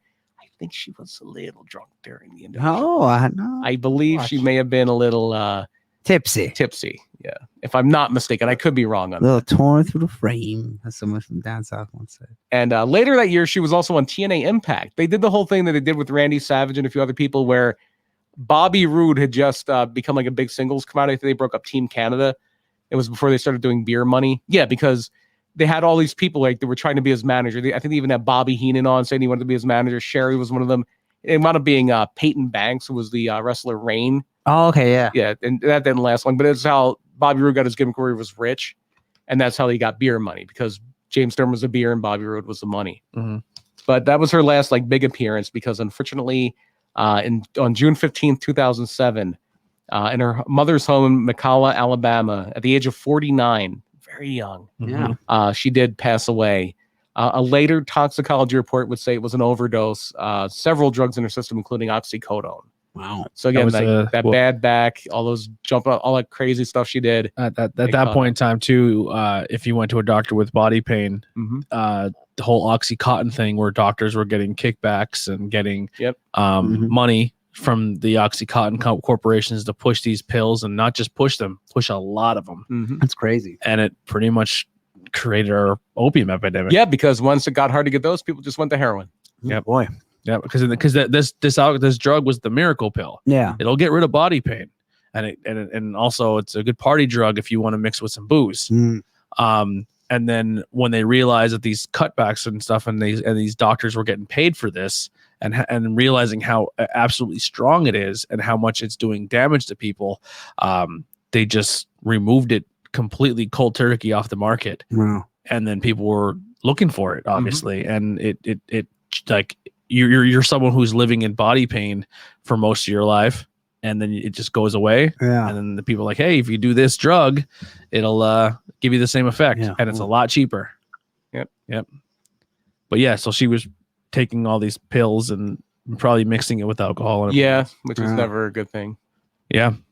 Body pain's no joke. I mean, I definitely never jumped off a steel cage in my underwear and took it as many pile drivers and Germans as she has. But if you experience a bad back or a bad knee or a bad shoulder or a bad anything, it's definitely it's painful, and as well as it eventually that pain then goes to your head, and it's hard to shake it mentally and physically, and it is very easy to slide down that path. And it was just the culture in wrestling at the time. You took you had a few drinks, you took your pills, you took your gizmos. Yeah. You think nothing of it. Mhm. Like so many people, like Louis Spicoli, so many people this happened to. Mhm. It's not an isolated incident.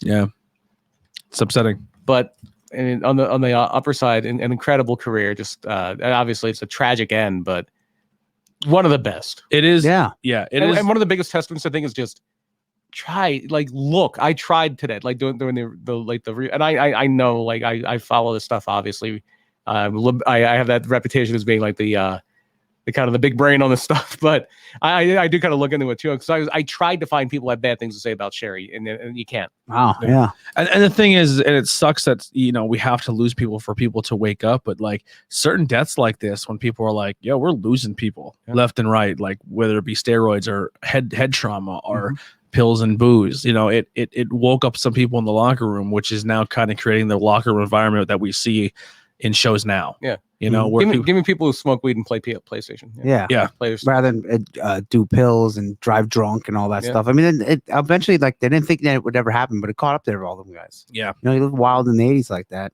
And then when late 90s, they all start dying. Yeah. Oh.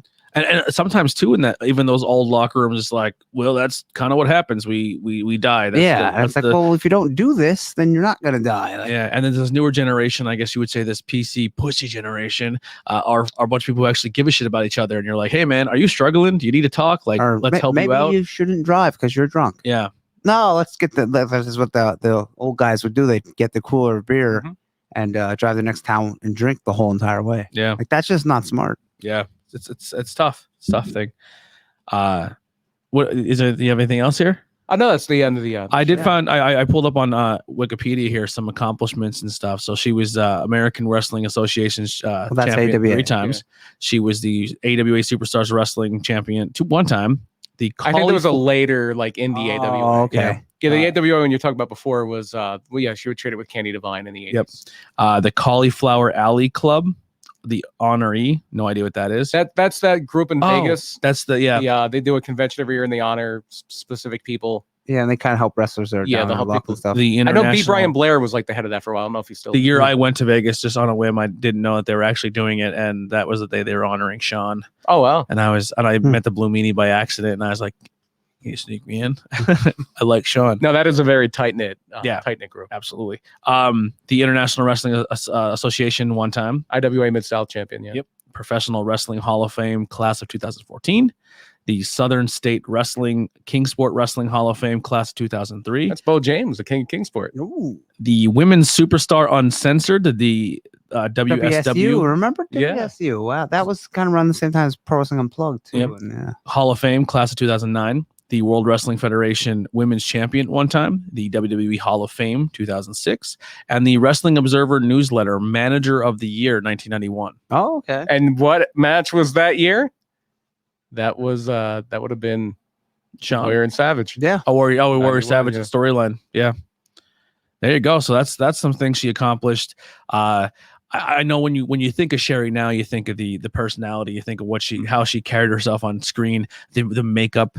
I mean, I think that's the biggest thing. The screechy voice. I mean, today it's still a thing where people do the side eye makeup, like it sometimes comes back so when I see like girls on like TikTok and do the makeup tutorials, and they do the eyes, and instead of just doing the nimble, they add more to it. I'm like, you're doing the Sherri. Yeah. You know what I mean? Ahead of her time. You're doing the Sherri. In a lot of ways, she was ahead of her time. Absolutely. And she still, that's a cool thing about it. Like when you see all these pop culture things, and you're seeing how much of pop culture actually gets from professional wrestling and vice versa. Yeah. And it's just fun. You know what I mean? Like every time I see girls do that, I'm like, where they're painting their face like that, I'm like, you're doing the Sherri. Yeah. And then I'm like, I like it. And they're like, well, it's supposed to be goofy. I'm like, yeah, I'm not a pro wrestling fan.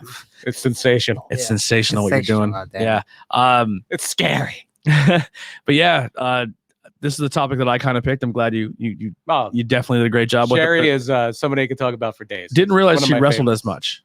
Early on, yeah. Yeah, early I think on, by yeah. the time you would have, I'm a little bit older than you, so Yeah, when she Yeah. got there, it was basically yeah. She was just done. the Yeah. manager role. Yeah. Yeah.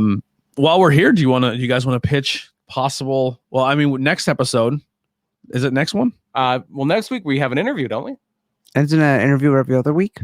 That would be the. I think we have an 20 interview the next 2 weeks. That would be the first. Where are we at? All right, so next week, you're right. Next week we do have an interview. I didn't put the graphic Speaking out of yet. women of wrestling, We will have a woman of wrestling. Whoa. We will have back for the second time. This time it will be on video, so you guys can see her, not just be an audio only. At the time, don't invite the perverts. our camera and everything kind of at that point took a shit on us. Yes. And I did a lot of interviews by myself, which I was like, I don't like that. I want to do it with you guys. You know what I mean? Like, I don't want to, hey, I'm going to get these interviews and I'm going to go take them on my own. I want you guys to be involved. So coming back to the show once again for July, Adina Steele. There you go. There you go.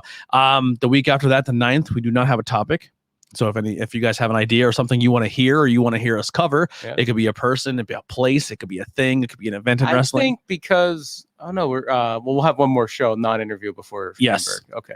And then on the 16th, we will have an interview for you to check out, and it's That's gonna gonna be fun. It's going to be a cross-dimensional episode. Uh-oh. This person We're wants getting to Max Moon? this person wants Might to as come well. in and he wants This is to gonna be galactic. Yeah. yeah, he wants to blend the realities. He wants to have a little bit of not cool. He wants some truth behind illusion. He wants to bang Well, he some has to travel in beers. time for those. And he wants to come in and do a little bit of everything. One of the only things he really doesn't want to talk about is professional wrestling. And that's going to be the daddy of the galaxy. Trajan Horn is going to be with us on the 16th. The 23rd, we will be hopefully live. We'll see how Yeah. the internet holds up.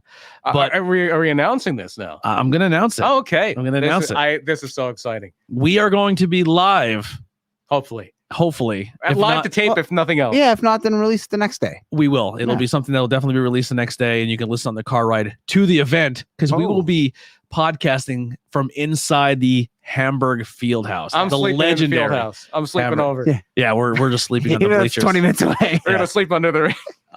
We're gonna be recording live from the pretty much recording inside the legendary Hamburg Fieldhouse Yes. ahead of the day of the event. So we will go live. Hopefully, you get to talk. We're gonna do the history of and like how the Hamburg Fieldhouse came about. Some amazing moments that happened in that Such building. An important building. Yeah. Yeah. Such an important. I wish building. I wish there. I don't know if it's a possibility, but like if someone's like an old timer there who still like helps with like, oh yeah, that corner is where we set things up. Like I doubt, I doubt it. Yeah. the management is the same as because it'd be interesting to know exactly Yeah, it where would be, everything yeah, but was. Like I'm how not they going to say no to that. Maybe. Yeah, right there is where Snooka got hit with the cover. Yeah. Yeah, so that is super, super exciting that we're going to be doing that. And then to wrap up July on the 30th, our interview, because we're going to try to do a topic, an interview, and that the interviews will come as long as people keep willing to do them with us. Yeah. I do have about 2 or 3 more interviews that people actually want to do with us. We will announce them the end of each month, unless you guys make a big command for it. Maybe we'll do some sneaks and teasers. I made a post saying, hey, if I get 10 likes or 10 retweets or 10 comments, I'll tell everybody the whole month, and no one bid on it. No. So that feedback's important. If you do listen, just quick comment. But on the 30th, we will end with Camp Leapfrog's own participation trophy holder, Abs, Oh, there we will go. be on the show, and we're going to learn a lot about him and some of the path. We do have some really, really exciting stuff coming for August, and possibly, hopefully, fingers crossed, by the 23rd, we will have a new logo. Yeah. A brand new logo. So a lot of people who may or may not know, actually, we'll save it for next week. I Yeah. talked about the Mhm. story of the logo, but possibly a new one coming. So we're going to get some done by our amazing artist friend Tori. He's going to help I would us out say again. Save the logo story until the logo is available. Well, the There's a story, certain reason we might want to tell the story. Oh, next it's, week. okay. yeah, the reason the Oh story's yeah, going to happen. okay, yeah, that yeah. makes sense. Yeah. Yeah, so we'll talk about the whole story of that logo next week, but hopefully a new one coming, which is super exciting.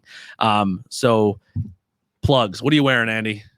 Can't be frog shirt. Can't believe frog shirt. You can get it at iwtv.com Order your Camp Yes. Leapfrog t-shirt, and they also have the Frog sports shirts on there. as Oh well. wow, that's cool. Yeah. I didn't know that. Yeah, more of a dark blue. Oh, cool. Mhm. My own qualm is the logo should be bigger, a little bigger. a little bigger. That's Okay. Like just take like you know how you stretch a picture, stretch and make it bigger. Okay. That's my only qualm about it. What do you got to plug? The Legends of Hamburg. That's Well, the week before. before that. Defending your title.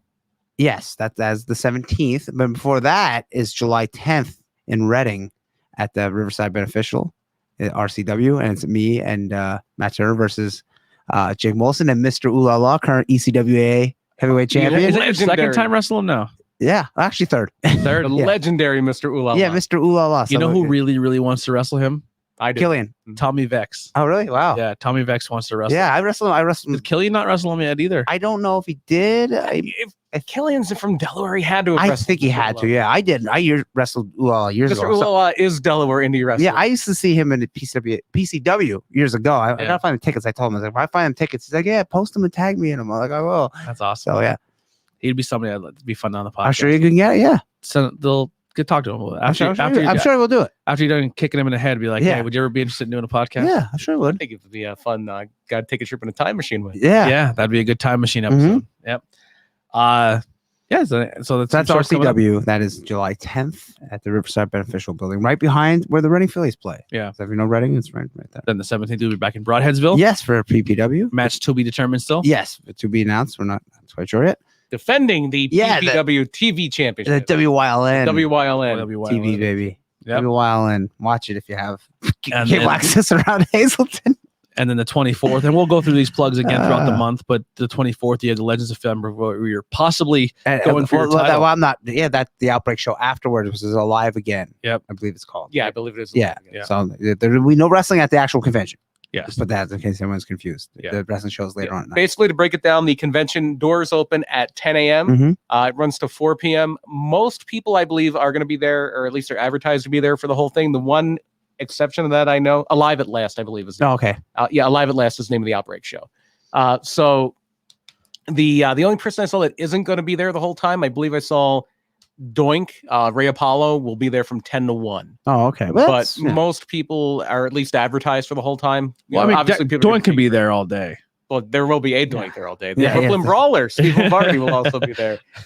So that the convention is over at 4. They empty out the building, and then at 6 p.m., 2 hours later, Outbreak Wrestling, Alive at Last. Outbreak's Mhm. big return. 2 matches announced so far. So excited for this show. Yeah. So it should be a good time. And there's supposedly food trucks that are going to be available outside. And then when the con's over, you're in Hamburg. It's There's just tons of it's places. gonna be really, really exciting to have Hamburg back and Outbreak Yeah. back, and Yeah. So the Outbreak's always got a space Everyone's in my looking forward heart. to I it, love yeah. Outbreak. the 2 matches announced: Airborne Alex Anthony against Tyler Ash, the Lion King. Mhm. Ooh, Alex Anthony's first time in Outbreak. it's I'm excited to see the roster because like you know you've a little different, been seeing yeah. them so much. Like Tyler Ash is a name that I always look forward Mm-hmm. to at an Outbreak show. And here's a familiar name, maybe not from Outbreak, but from other places, because there was a little dust up at 1CW Pro Wrestling last weekend. So we're going to have a tag match where you will have South Philly's finest, Wow. Dino from ICW, bringing in South Philly's finest against Ryan Vox's team, Kyle Payne and a mystery partner. Mm-hmm.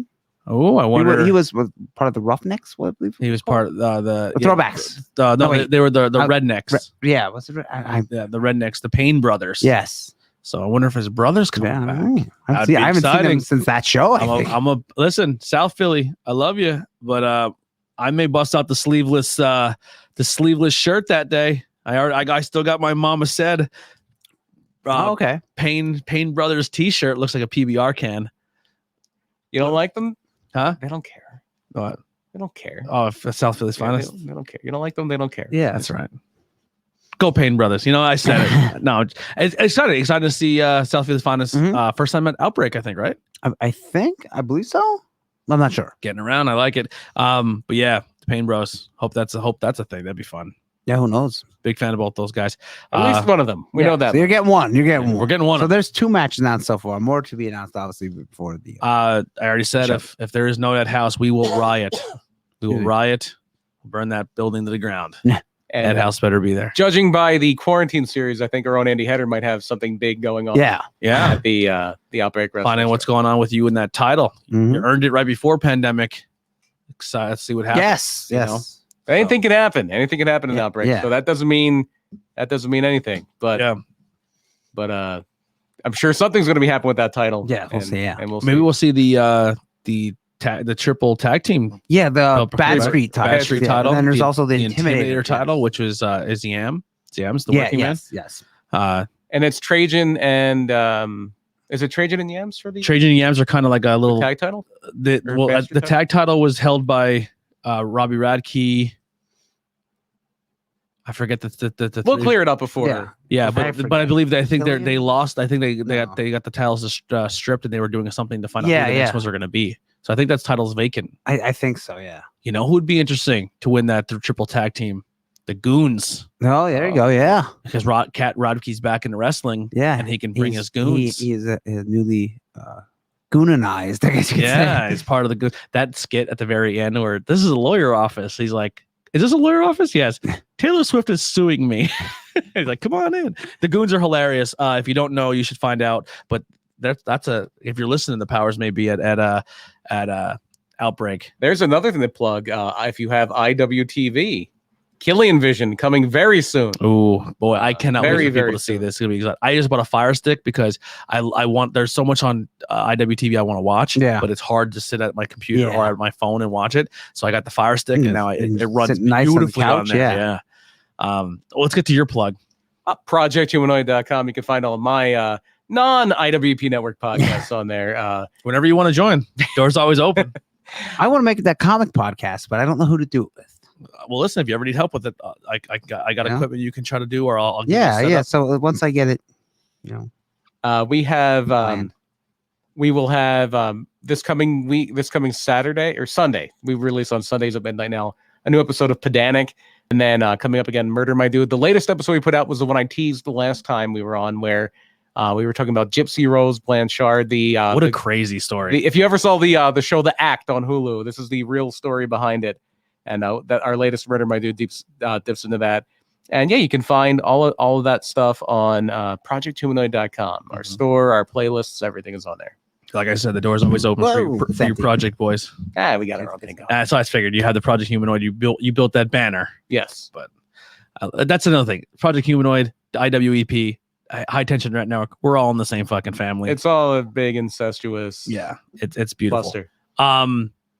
I have one thing to plug. If you haven't, it is another IWTV thing. By the way, Killing Vision premieres on IWTV Tuesday, June 29th at 10 o'clock p.m. Yes. Right after NXT, flip on IWTV. There was a show recently on, IWTV, it has so much content coming all of the time, and it's just loaded, packed to the gills. I'm sure if you Especially turn, now that everything's starting to open if up. you turn on, and there's a lot of good stuff on. yeah, you turn on right now. There's a show literally on right now. It's like a deathmatch show. It's happening literally as we speak at IWTV. But there's a show that I watched a little bit of, and I've seen a lot of highlights. But I'm going to actually go and sit down and watch the full thing all the way through, if I can find it while I'm stalling. Where the hell are you? Jesus, this deathmatch Easier is taking up said the than done. Thailand. Oh, the Cannabis Cup. How about that? Canvas. Yeah. Oh, there's that Buds show that's gonna be in Atlantic City, like Buds on the Boardwalk or something like that. Yes.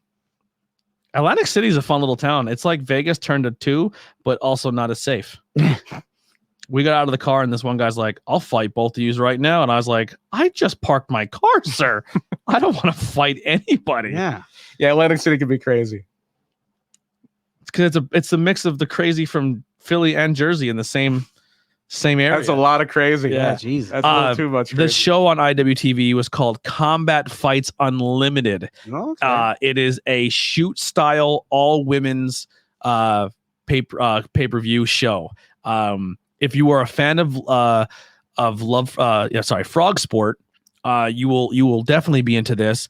Where it differs, it's still in a wrestling ring, so it's not in a boxing ring or anything like that. So it meets that check for Frog Sport. Yep. But instead of ropes, they put an actual cage around the wrestling Okay. ring. So it's a square cage, a Mhm. square ring with the cage around it. Has an awesome look to it. Super cool. The headlining fight of it is going to be Allison Kay versus Edith Surreal in a super fight. In a super fight. It's laid out very much like the early UFCs, where you have a super fight, which is like 2 headline fighters, and then a tournament under them. Oh, Yes. okay. Yep. Allison Kay, who, if you would also have seen on Bloodsport, Yeah. where she Former was on- NWA Women's Champion. yes, badass. Very much so. And Edith is just the epitome of heart, character, charisma, and is no slouch to going in there and just throwing it all away. Oh, very much also a grappler. Like Yeah. her grappling is second to none in wrestling right now. And you have to beat her or kill her because there's no quit in her. Absolutely. You know what I mean? If you have seen any Camp Leapfrog fights with Edith in it, you need a lot to kill her. Yeah. she does not stay down easy. And then some other names that you would know from this tournament, Bonesaw, which you see a lot on Camp Leapfrog, Janai Kai on there, both Edith and Allison's former opponent Masha Slamovich Yes, Russian Dynamite. on this show. And then I believe also Lady Frost, who had just been recently she posted signed. pictures of her. There is someone on here too, Brooks, right? Brooks. Well, that's Bonesaw Brooks. Bonesaw Brooks. There's another one. I'm sorry, I'm having a brain fart. Let me look it up. They were on also. She was also on. So just the people in this on this tournament are Janai Kai, Thank you.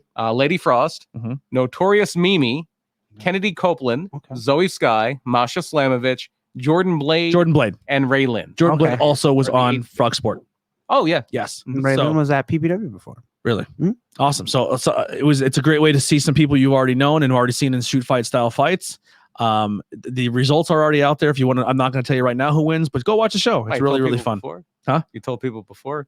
What do you mean? Oh yeah, I made a prediction of who I think the finals are going to be, Mhm. He was not smartened up too. Who was and winning? I nailed it. Oh wow. Yeah, I completely nailed it. If I would have looked at this, I would have probably nailed it.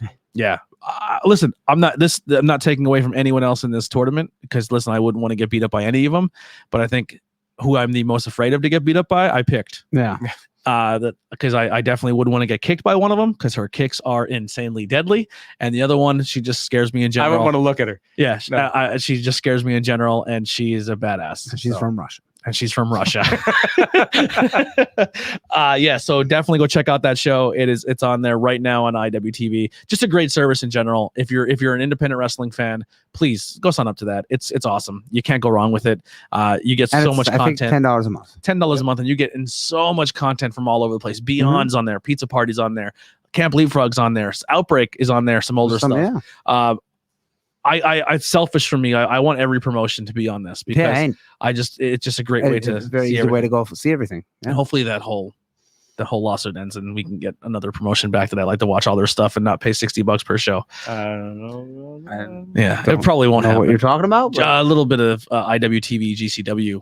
oh, There's a legal battle. Yeah. probably not. Yeah, it's probably not coming back. Listen, but hey, I don't want to sound like I'm cheap because You know, obviously be great on if there. GCW does have Their shows, I pay are for it. they're Yeah. like $15-$20. They're not Yeah, 60. Yeah, yeah, it'll they be can great if priced. they could swing it a Pro Wrestling Gorilla because it's so hard to. I mean, DVDs are a thing of the past, Mhm. and it's just like stream, please. Yeah. I know they're not back yet, but they will be back and stream. It's a great service. Go subscribe. Lots of great content. Get to see a lot of very talented people. That's all I got to plug. Oh, I'm actually I'm wearing And you're wearing a J.H. Hawthorne shirt. Jay Hawthorne's shirt. I got to see him for the first time actually wrestle. Yeah, I have to tell me about that after because I'm Sanctuary. sure you talked about that last week. So. Beautiful. So a great venue. Had a blast. I got to meet John, the legendary John Yeah, okay, yeah. Krosky. Got to actually see him in action. Supremely great. Get it? Yeah. He's a sweetheart. Really nice guy. I got to pretty much meet the entire roster. Super welcoming. Right now they're actually having a show with Ace Austin. Oh, is that tonight? Yes. Oh, and Yeah, then- the seminar in the show. And Okay. then Sunday I will be there. There's a show Sunday, so if anyone's free and wants Oh, to wow. come hang out, come to the Sanctuary. And there's a show, and we'll be there and filming cool stuff and watching some fun things at the Sanctuary. But yeah, so we're at, that really trailed off. yeah, that was really it hung out there. I lost my mouse. We are out of here. If I can find the button. The button. He can't find the button. His fingers on the button, Fingers not on on the the button. pulse. Thank you guys so much for the support. Like I said, if you can go over, grab some merchandise off us. Teespring. Teespring, T Public, the whole nine. We'll see you guys next time. Here's some Billy Trey. We're out of here.